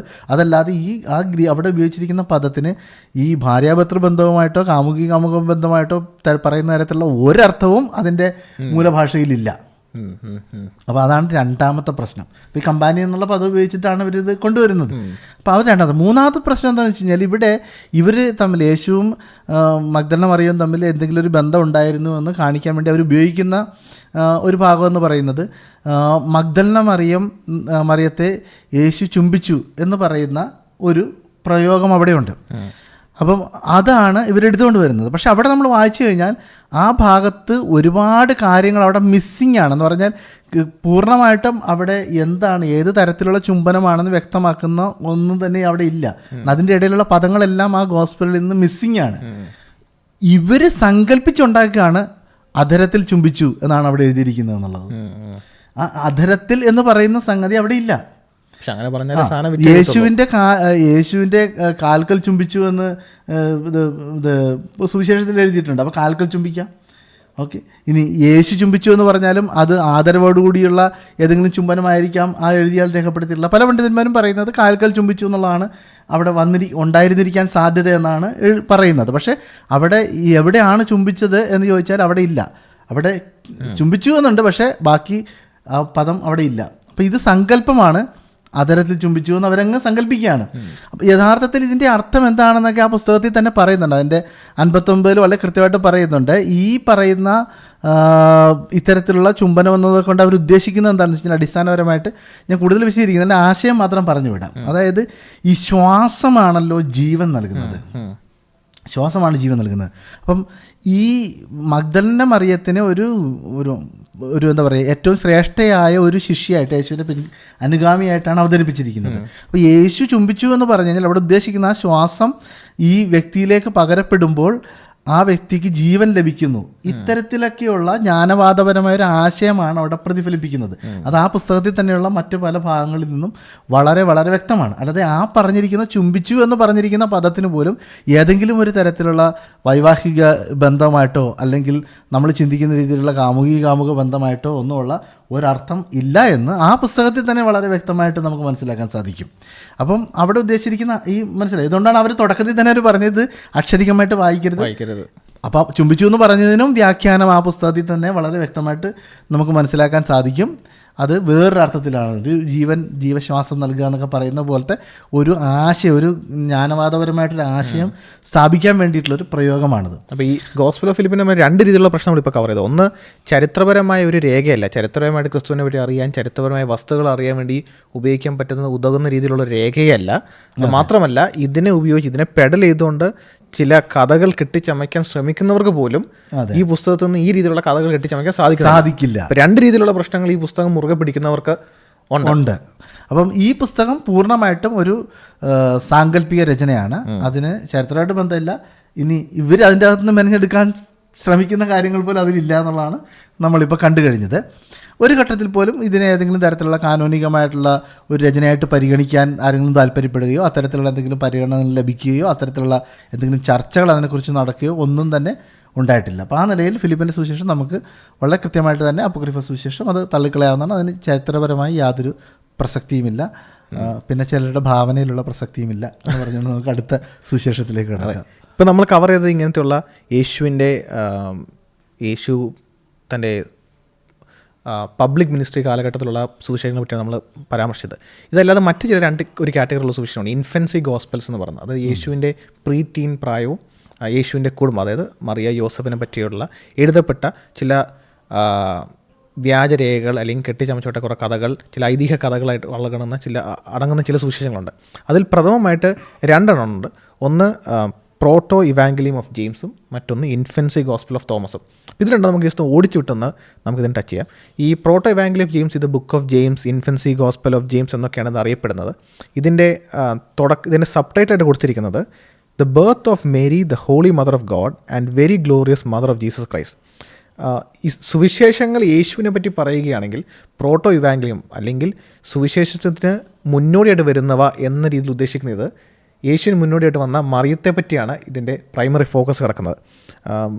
യെരുശലേമിലെ സഭയുടെ നേതാവായിരുന്ന യാക്കോബ് ജെയിംസ് ആണ് ഇതിൻ്റെ രചയിതാവ് എന്നൊക്കെയാണ് ഇതിനുള്ള വാദം കിടക്കുന്നത്. ഈ കഥയ്ക്ക് തന്നെ യേശു മറിയയുടെ ഗർഭപാത്രത്തിൽ ഉളവാകുകയും 12-ാം വയസ്സിൽ മറിയ വയോധികനായ വിഡോവറായ ജോസഫിനോട് എൻഗേജ് ചെയ്യപ്പെടുകയെ പറ്റിയുള്ള കാര്യങ്ങളൊക്കെ കഥയ്ക്കകത്ത് പറയുന്നുണ്ട്. അതുമാത്രമല്ല ഈ പുസ്തകത്തിന് ഒരു രീതിയിലുള്ളൊരു പ്രസക്തി വരുന്നത് ഈ പുസ്തകത്തിനകത്താണ് മറിയയുടെ നിത്യകന്യകത്വം പെർപ്പച്വൽ വെർജിനിറ്റി പ്രാഥമികമായിട്ട് എടുത്തു വരുന്നത്. എനിക്ക് തോന്നുന്നു എൻ്റെ അറിവ് ശരിയാണെങ്കിൽ ആദ്യമായിട്ട് ഒരു ഗ്രന്ഥത്തിൽ ഇത് എടുത്തു കാണപ്പെടുന്നത് ഈ പ്രോട്ടോ ഇവാഞ്ചലിയം ഓഫ് ജെയിംസിലാണ്. ഇത് എഴുതപ്പെടുന്ന വീണ്ടും നമ്മൾ മുമ്പ് കണ്ട പോലെ തന്നെ 2-ാം നൂറ്റാണ്ടിൽ എഴുതപ്പെടുന്നത് ഒരു 130ഓളം കയ്യെഴുത്ത് പ്രതികൾ ഇതിന് അവശേഷിക്കുന്നുണ്ട്. മറ്റ് സുവിശേഷങ്ങൾ വെച്ച് നോക്കുമ്പം കുറച്ച് കൂടുതലുണ്ട്. യഥാർത്ഥ തിരുവെഴുത്ത് പുതിയ നിങ്ങൾ വെച്ച് നോക്കുമ്പോൾ 7 അയലൊക്കെ എത്തുന്നില്ല. പക്ഷേ മറ്റു സംബന്ധിച്ച് നോക്കുമ്പോൾ സുവിശേഷം വെച്ച് നോക്കുമ്പം അത്യാവശ്യം കുഴപ്പമില്ലാത്ത ഒരു സംഖ്യയാണ് 130 മാനുസ്ക്രിപ്റ്റ്സ് എന്നുള്ളത്. ഇതിൻ്റെ ഏറ്റവും പ്രാചീനമായിട്ടുള്ള കോപ്പി കയ്യെഴുത്ത് നമ്മുടെ കൈവശമുള്ള 4-ാം നൂറ്റാണ്ടിലാണ്. അപ്പോൾ അതൊക്കെ തന്നെ ഇതിൻ്റെ ഈ ടെക്സ്റ്റുവൽ ക്രിറ്റിസിസം എന്നുള്ള ഫീൽഡ്, അതായത് നമ്മൾ എടുത്തു പറഞ്ഞ സംഭവമുണ്ട്. ഈ പറയപ്പെടുന്ന അപ്പോക്രിഫ സുവിശേഷങ്ങൾ എഴുതപ്പെട്ട കാലം, ഇതിലെത്ര കയ്യെഴുത്ത് പ്രതി അവശേഷിക്കുന്നു, ഇതിലേറ്റവും പ്രാചീനമായ കയ്യെഴുത്ത് പ്രതി എത്ര വർഷങ്ങൾ മുമ്പ് വരെയാണ് എത്തിച്ചിരുന്നത്, അത് ഏതൊക്കെ ഭാഷയിലാണ് നമ്മുടെ അവശേഷിക്കുന്നുള്ളത്, അത് ഏതൊക്കെ പ്രദേശങ്ങളാണ് നമുക്ക് കണ്ടു കിട്ടുന്നത് എന്നുള്ള ചോദ്യങ്ങൾ നമുക്ക് ഏറ്റവും ശക്തം നൽകുന്ന ഉത്തരമെന്നുള്ളത് നമ്മുടെ കൈവശമുള്ള കോപ്പി തന്നെയാണോ ആധികാരികമായി ആദ്യം എഴുതപ്പെട്ട കോപ്പിയുമായിട്ട് ചേർന്ന് പോകുന്ന ഒരു ചോദ്യമുണ്ട്. കാരണം 4-ാം നൂറ്റാണ്ടിൽ ഒരു ഡോക്യുമെൻ്ററി കോപ്പി കിട്ടുമ്പോൾ ഒരു ചോദ്യം അവശേഷിക്കുന്നുണ്ട്. ഇത് 1-ാം നൂറ്റാണ്ടിൽ എഴുതപ്പെട്ട ആ പുസ്തകത്തിൻ്റെ സത്യമായ കോപ്പിയാണോ അതോ തിരുത്തലുകളിലൊക്കെ വരുത്തി വ്യത്യാസം വരുത്തി എഴുതപ്പെട്ടൊരു കോപ്പിയാണോ എന്നൊരു ചോദ്യമുണ്ട്. അപ്പോൾ അതിൽ കോപ്പികളുടെ എണ്ണം കൂടുമ്പോൾ പല ഭാഷകളിൽ പല പ്രദേശങ്ങളിൽ എഴുതപ്പെടുന്ന കോപ്പികളുടെ എണ്ണം കൂടുമ്പോഴാണ് നമുക്കതിലേക്ക് എടുത്തു ചെല്ലാൻ സാധിക്കുന്നത്. ഈ പറയപ്പെടുന്ന അപ്പോക്രിഫ സുവിശേഷങ്ങൾ, ഈ പ്രോട്ടോ ഇവാഞ്ചലിയം ഓഫ് ജെയിംസ്, ഇതിലൊക്കെ വരുന്ന പ്രശ്നം എന്ന് പറയുന്നത് ഈ പറഞ്ഞ പോയിന്റ്സ് ഒന്നും ഇതിന് അനുകൂലമല്ല. അപ്പോൾ അതുകൊണ്ട് തന്നെ നമ്മുടെ കോപ്പിയുണ്ട്, പക്ഷേ ആദ്യം എഴുതപ്പെട്ട രേഖയിൽ പോലും നമ്മൾ കാണുന്ന ഈ വസ്തുത തന്നെയാണ് എഴുതിയിരിക്കുന്നത്, അതോ വേറെ ആരെങ്കിലുമൊക്കെ പല കാലഘട്ടത്തിൽ കൈ കടത്തി ഇതിന് വ്യത്യാസം വരുത്തിയിട്ടുണ്ടെന്ന് ചോദിച്ചു കഴിഞ്ഞാൽ വ്യത്യാസം വരുത്തിയെന്നേ നമുക്ക് വിശ്വസിക്കാൻ കഴിയും എന്നാണ് ഇതിൻ്റെ ഒരു നിജസ്ഥിതി. പിന്നെ ഈ പ്രോട്ടോ ഇവാഞ്ചലിയം ഓഫ് ജെയിംസ് എന്ന ഈ അപ്പോക്രിഫ സുവിശേഷത്തിനകത്ത് പല പ്രാദേശിക വിവരണങ്ങൾ തെറ്റായിട്ട് വന്നിട്ടുണ്ട്. 1-ാം നൂറ്റാണ്ട് യഹൂദ പശ്ചാത്തലത്തെ അറിയാത്ത മനസ്സിലാകാത്ത രീതിയിൽ എഴുതുന്ന പല സന്ദർഭങ്ങളുണ്ട്.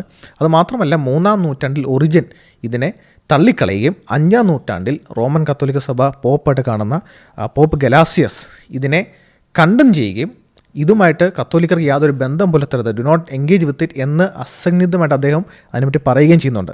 പക്ഷേ എങ്കിൽ തന്നെ നമ്മൾ ഇതുവരെ പറഞ്ഞുള്ള എല്ലാ പുസ്തകങ്ങളും വെച്ച് നോക്കുമ്പോൾ റോമൻ കത്തോലിക്ക സഭയ്ക്ക് ഒരു ഗ്രേ ഏരിയയുടെ ഒരു എൻഗേജ്മെൻ്റ് ഉള്ള, അതായത് അവർക്ക് വെറുക്കുകയും വേണം എന്നാൽ പൂർണ്ണമായിട്ട് തള്ളിക്കളയാനും കഴിയാതെ പോകുന്ന, അവർ പൂർണ്ണമായി തള്ളിക്കളയുന്നുണ്ട്, പക്ഷേ എന്നാൽ മറ്റ് പുസ്തകങ്ങളെ പാടെ തള്ളിക്കളയുന്ന പോലെ തള്ളിക്കളയാൻ സാധിക്കാത്തൊരു പുസ്തകമാണിത്. കാരണം ഇതിലാണ് മറിയുടെ നിത്യകന്യകത്വം എടുത്തു വരുന്നത്. അപ്പം ഞാനിതിനെ പറ്റി കത്തോലിക്ക സോഴ്സ് വായിച്ചപ്പോൾ മനസ്സിലാക്കിയത് ബൈസാൻറ്റീൻ ലിറ്റർജിയിലും മറ്റ് മറിയുടെ മാതാപിതാക്കളുടെ ഫീസ്റ്റ്, അന്ന യോവാക്കിമിൻ്റെ ഒക്കെ ഫീസ്റ്റിനകത്തൊക്കെ ഇതിൻ്റെ ഭാഗങ്ങൾ ഉദ്ധരിക്കുകയും ചെയ്യപ്പെടുന്ന സന്ദർഭം കാണുന്നുണ്ട്. പക്ഷെ എന്നിരുന്നാലും വാസ്തവം എന്നുള്ളത് ഇതിനെ സത്യസുവിശേഷമായിട്ടോ കാനോനിക സുവിശേഷമായിട്ടോ റോമൻ സഭ ഔദ്യോഗികമായിട്ട് പരിഗണിക്കുന്നില്ല.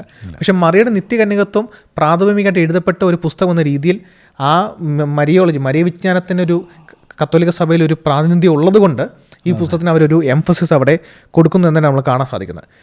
പിന്നെയുള്ളൊരു ഇൻഫൻസി ഗോസ്പലുണ്ട്, ഇൻഫൻസി ഗോസ്പൽ ഓഫ് തോമസ്. നമ്മൾ മുമ്പ് പറഞ്ഞ ഗോസ്പൽ ഓഫ് തോമസ് ആയിട്ട് യാതൊരു ബന്ധവുമില്ല. ഇതും വീണ്ടും 2-ാം നൂറ്റാണ്ടിൽ ക്രിസ്തുവിന് ശേഷം, ശിഷ്യന്മാർക്ക് ശേഷം, അപ്പോസ്തലന്മാർക്ക് ശേഷം, ദൃക്സാക്ഷികൾക്ക് എല്ലാം ശേഷം മറ്റ് കള്ള സുവിശേഷങ്ങൾ എഴുതപ്പെടുന്ന പോലെ തന്നെ എഴുതപ്പെടുന്ന ഒരു സുവിശേഷം കൂടിയാണിത്. ഇത് റോമൻ എംപയറിൻ്റെ കിഴക്കൻ പ്രാദേശിക സ്ഥലത്താണ് ഇത് എഴുതപ്പെടുന്നത്. ഇതിൻ്റെ ഏറ്റവും പ്രാചീനമായ മാനുസ്ക്രിപ്റ്റുകൾ കയ്യെഴുത്തുപടി നമ്മുടെ കൈവശമുള്ളത് 5-6 നൂറ്റാണ്ടുകളിൽ നിന്നുള്ള സിറിയൻ ലത്തീൻ ഭാഷയിലുള്ള മാനുസ്ക്രിപ്റ്റിലാണ്. ഇതിനുശേഷം പിന്നീട് ഗ്രീക്ക്, സ്ലാവോണിക്, എത്യോപ്യൻ, ഐറിഷ് ഭാഷയിലൊക്കെ മാനുസ്ക്രിപ്റ്റ് വരുമ്പോൾ പോലും ഒരു പ്രധാന ഇഷ്യൂ എന്നുള്ളത് ഈ പറയപ്പെടുന്ന കോപ്പികൾ, അന്നെല്ലാം ഈ കൈയെഴുത്ത് പ്രതി കൈകൊണ്ട് കോപ്പി ഇടുകയാണല്ലോ, ഈ കോപ്പികൾ തമ്മിലെല്ലാം കഥകൾ തമ്മിൽ വ്യത്യാസമുണ്ട്. ഇതെല്ലാം നമ്മൾ സുവിശേഷങ്ങൾ കാണുന്ന പോലെ എല്ലാം അതേപടി കൺസിസ്റ്റൻ്റ് ആയിട്ട് മെയിൻറ്റെയിൻ ചെയ്ത് പോവുകയല്ല, കഥകൾ തമ്മിൽ വ്യത്യാസം വരുന്നുണ്ട്. ഇന്ന് ആധുനിക ഭാഷയിലേക്ക് ഏറ്റവും കൂടുതൽ ട്രാൻസ്ലേറ്റ് ചെയ്യപ്പെടാൻ വേണ്ടി ഉപയോഗിക്കുന്ന ടെക്സ്റ്റ് എന്ന് പറയുന്നത് ട്രിസൻഡോഫിൻ്റെ ഗ്രീക്ക് എ ടെക്സ്റ്റ് എന്നറിയപ്പെടുന്ന ടെക്സ്റ്റാണ്. ഈ ടെക്സ്റ്റ് ഉപയോഗിച്ചിരിക്കുന്നത് പിൽക്കാലങ്ങളിൽ വന്ന മാനുസ്ക്രിപ്റ്റ് കോപ്പി, അതായത് ആദിമ കാലഘട്ടത്തിലുള്ള രേഖകളിൽ നിന്നും വ്യത്യാസം വരുന്ന കയ്യെഴുത്ത് പ്രതിയെ ബേസ് ചെയ്താണ് ഇത് എഴുതപ്പെട്ടിരിക്കുന്നത്. ഈ ഇൻഫൻസി ഗോസ്പലും തോമസ് ആയിട്ടുള്ള ബന്ധം ഒരത്ത് പറഞ്ഞാൽ ഇല്ല എന്ന് തന്നെ പറയാം. കാരണം 8-ാം നൂറ്റാണ്ട് 9-ാം നൂറ്റാണ്ടിൽ, അതായത് കർത്താവിന് 1000-ഓളം വർഷത്തിന് ശേഷം വരുന്ന കോപ്പികളിലാണ് തോമസിൻ്റെ പേര് പോലും ഉദ്ധരിക്കപ്പെടുന്നത്. ഈ സുവിശേഷത്താണ് നമ്മൾ കർത്താവിൻ്റെ ചെറുപ്പത്തിൽ വളരെ വിചിത്രമായ കഥകൾ നമ്മൾ കേൾക്കുന്നത്. അതായത് കർത്താവ് 5 വയസ്സിനും 12 വയസ്സിനും ഇടയ്ക്കുള്ള കാലയളവിലുള്ള കഥകളാണ് പറഞ്ഞത്. കർത്താവ് കളിക്കിളികളെ കൊണ്ട് ജീവൻ നൽകുന്നു. അതുമാത്രമല്ല, ഒട്ടും പറഞ്ഞാൽ കേൾക്കാത്ത, അങ്ങേയറ്റം നമുക്ക് അടുക്കാൻ പോലും കഴിയാത്ത ഒരു ശിശുവായിട്ടാണ് ഈ കർത്താവിനെ, നമ്മുടെ വാഴ്ത്തപ്പെട്ട കർത്താവല്ല, പക്ഷേ യേശുവിനെ ചിത്രീകരിക്കുന്നത്. അതായത് ഒരിക്കൽ നടന്നുപോയ വഴിക്ക് ഒരു കുട്ടി ഈ യേശുവിനെ വന്ന് തട്ടുന്നു.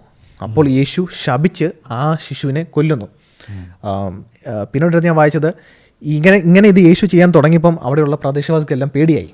കാരണം ഈ പയ്യൻ്റെ മരണവും ജീവനും അക്ഷരാർത്ഥത്തിൽ ഈ പയ്യൻ്റെ വായിലിരിക്കുകയാണ്. പേടിയായി ഈ അവിടെയുള്ള പ്രദേശവാസികൾ യോസഫിനടുത്ത് എന്ന് പറഞ്ഞ് യോസഫ് യേശുവിനെ ചെവിക്ക് പിടിച്ച് വഴക്ക് പറയുമ്പം, നീ എനിക്ക് വിരോധമായിട്ടുള്ള ചെയ്തിരിക്കുന്നു എന്ന് പറഞ്ഞ് ഒരർത്ഥത്തിൽ വരട്ടാണ്. അത് ഇനി ചെയ്തു കഴിഞ്ഞാൽ ഇനി അടുത്തത് നിനക്കാണെന്നുള്ള രീതിയിൽ വരട്ടുന്ന, സ്വന്തം ഭൂമിയിലെ പിതാവിനെ വരട്ടുന്ന രീതിയിലുള്ള യേശുവിൻ്റെ കഥാപാത്രമാണ് ഇവിടെ കാണുന്നത്. അപ്പോൾ ഇവിടെ നമ്മൾ മുമ്പ് പറഞ്ഞ പോലെ തന്നെ അന്ന് കാലഘട്ടത്തിലുള്ള യഹൂദ പശ്ചാത്തലത്തിന് അപ്പുറമായിട്ടുള്ള ഗ്രീക്ക് റോമൻ ചിന്താഗതിയിലുള്ള എഴുത്താണ് ഇതിൽ വരുന്നത്. അത് കഥാനായകൻ തൻ്റെ ചെറുപ്പത്തിൽ തന്നെ താൻ വളർന്നു വരുമ്പോൾ കൈവരിക്കാൻ പോകുന്ന അമാനുഷിക ശക്തി ചെറുപ്പത്തിൽ തന്നെ വെളിപ്പെട്ട് വരുന്ന ഒരു വിവരണമാണ് നമ്മളിവിടെ കാണുന്നത്. അപ്പോൾ ഇങ്ങനെ ഇതിലുള്ള പല ഇഷ്യൂസ്, ചരിത്രപരമായ ഇഷ്യൂസ് ഇഷ്ടം പോലെ ഉണ്ട്, പക്ഷേ കഥാപരമായിട്ടുള്ള പല ഇഷ്യൂസും ഇതിൽ നിലനിൽക്കുന്നു. അതുമാത്രമല്ല, ഇങ്ങനത്തെ രീതിയിലുള്ള വിവരങ്ങൾ, യേശുവിൻ്റെ ശൈശവ കാലത്തെ പറ്റിയുള്ള വിവരങ്ങൾ വായിക്കുമ്പോൾ ഇങ്ങനത്തെ ഇൻഫൻസി ഗോസ്പൽസിന് അപ്പുറത്ത് നിൽക്കുന്നത് ലൂക്കോസിനെ പോലുള്ള ഒരു കറ തീർന്ന ഹയസ്റ്റ് റാങ്ക് ഓർഡറിലുള്ളൊരു ചരിത്രകാരൻ എഴുതുന്ന യേശുവിൻ്റെ ശൈശവ കാലയളവിനെ പറ്റിയുള്ള കാര്യങ്ങളാണ്. അത് നമ്മൾ ഹയസ്റ്റ് റാങ്കിലുള്ള ഒരു ചരിത്രകാരൻ നമ്മൾ പറഞ്ഞല്ല, ഓക്സ്ഫോർഡ് ഹിസ്റ്റോറിയൻസ് ആയിട്ടുള്ളവർ തന്നെ പറയുന്ന വാചകങ്ങളാണത്. അദ്ദേഹത്തിൻ്റെ പേരെന്തിൻ്റെ പേര് വില്യം റാംസെ പറഞ്ഞാണ്, Luke is a historian of the highest order.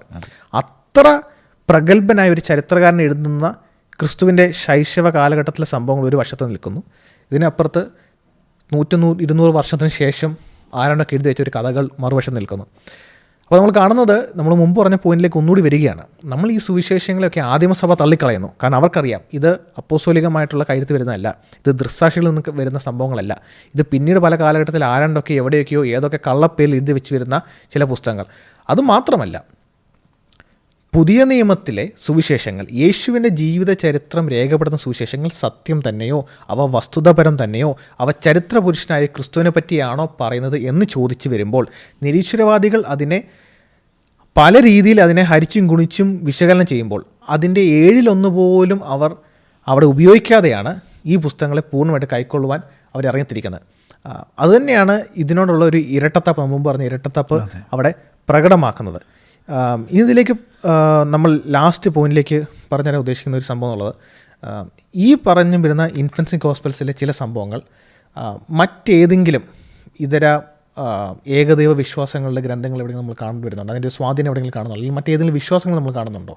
അതെ, അങ്ങനെയുള്ള ചർച്ചകൾ, പ്രത്യേകിച്ചും ഇസ്ലാമിക വിശുദ്ധ ഗ്രന്ഥവുമായി ബന്ധപ്പെട്ടിട്ട് അത്തരത്തിൽ ചില കാര്യങ്ങൾ, അപക്രിഫ പുസ്തകങ്ങളിലെ ചില കാര്യങ്ങൾ അതിൻ്റെ തൊണ്ട് എന്നുള്ള ചർച്ചകളൊക്കെ നടക്കുന്നുണ്ട്. പിന്നെ ആധുനിക കാലത്ത് ഇതിന് ഈ നോസ്റ്റിക് ജ്ഞാനവാദപരമായിട്ടുള്ള രചനകളാണല്ലോ. അപ്പോൾ തന്നെ ഈ ന്യൂ ഏജ് പ്രസ്ഥാനങ്ങളുമായിട്ട് ബന്ധപ്പെട്ടും ഇത്തരം പുസ്തകങ്ങളെ വളരെയധികം മാർക്കറ്റ് ചെയ്യപ്പെടുകയും ആഘോഷിക്കപ്പെടുകയും ചെയ്യുന്നുണ്ട്. ഇപ്പം നമ്മൾ കാണുന്ന ഈ പുസ്തകങ്ങൾക്ക് ഇത്തരം ഒരു പ്രസക്തി തന്നെ ആധുനിക കാലത്തിലേക്ക് വരുന്നതിൻ്റെ തന്നെ ഒരു ഘടകം ഈ ന്യൂ ഏജ് സിദ്ധാന്തങ്ങളുടെ സ്വാധീനമാണ്.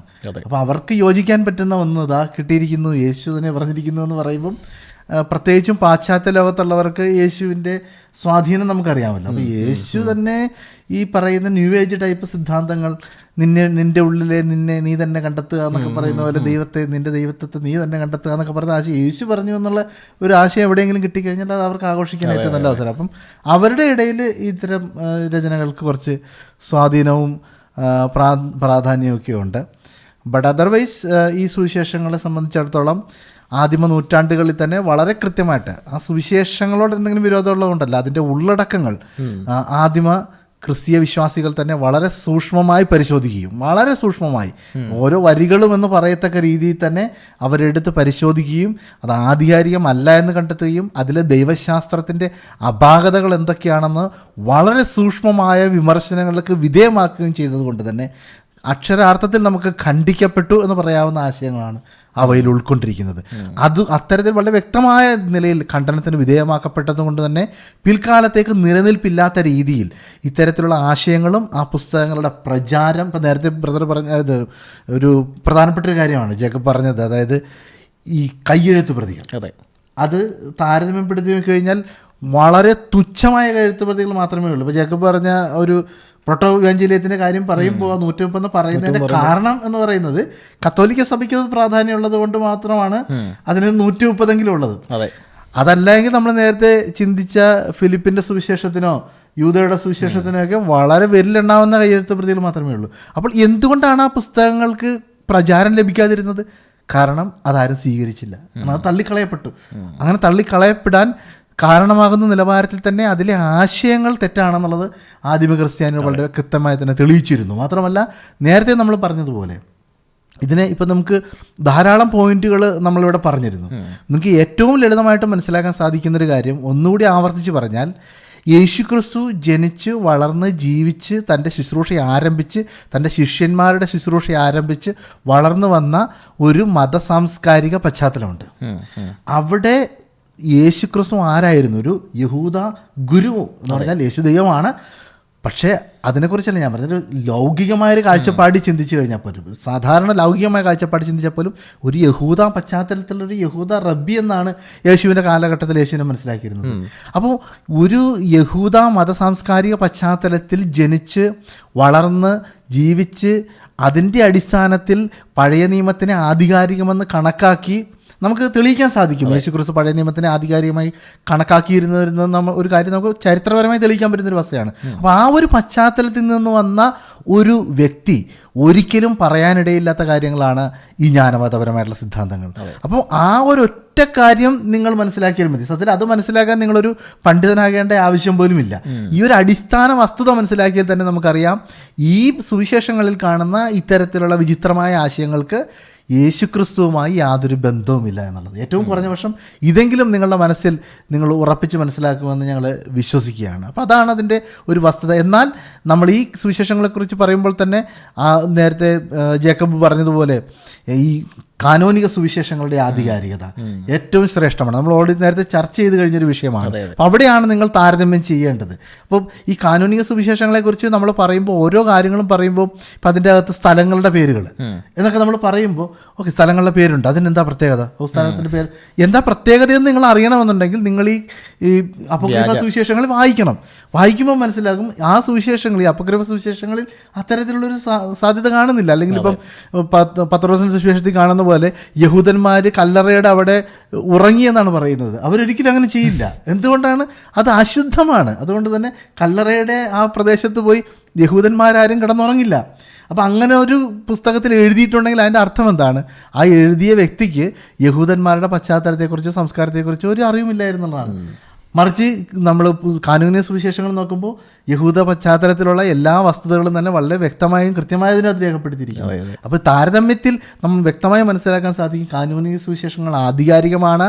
അത് സഭ ഏതെങ്കിലും സഭയുടെ ഒരു സ്വതന്ത്ര താല്പര്യത്തിന് വേണ്ടി ഉൾക്കൊണ്ടതല്ല, മറിച്ച് അവ ഉൾക്കൊള്ളത്തക്ക നിലവാരത്തിലുള്ള ദൈവികമായ ആധികാരികത അവയിൽ തന്നെ ഉൾച്ചേർന്നിരിക്കുന്നത് സഭ തിരിച്ചറിഞ്ഞ് അവയെ സ്വീകരിക്കുകയാണ് ചെയ്തത്. അതെ, ഇതിനകത്തെ ലാസ്റ്റ് കൺക്ലൂഡിങ് പോയിന്റ് എന്നുള്ളത് ക്രൈസ്തവ സഭയ്ക്കോടുള്ള ഒരു പ്രബോധനം എന്നുള്ളത് ഈ രീതിയിലുള്ള, അതായത് ഇന്ന് നമ്മൾ തുടർന്ന് പറഞ്ഞു, ഇന്ന് നമ്മുടെ കാലഘട്ടത്തിൽ ഇതിനെപ്പറ്റി ഒരു ചർച്ച ഒരു കാര്യം എടുത്തു കഴിഞ്ഞാൽ ഉടനെ ആൾക്കാർക്ക് ബോറടിക്കാനായിട്ട് തോന്നും, ഇതൊരു താല്പര്യമുള്ള കാര്യമായിട്ട് തോന്നത്തില്ല, എന്തിനത് കേൾക്കുന്നത് പഠിക്കുന്നത് ചിന്ത വരുന്നുണ്ട്.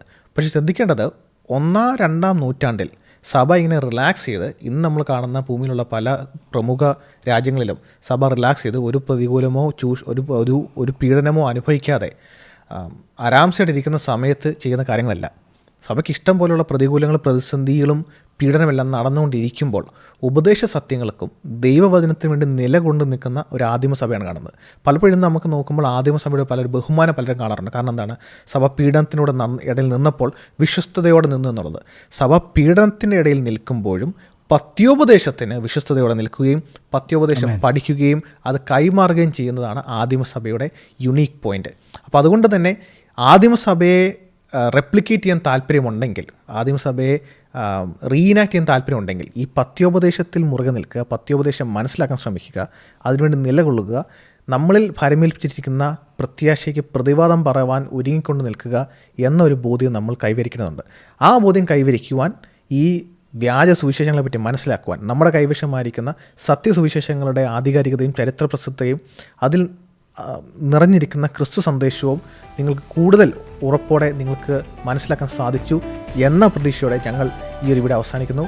നെക്സ്റ്റ് വീഡിയോയിൽ നമുക്ക് വീണ്ടും കണ്ടുമുട്ടാം.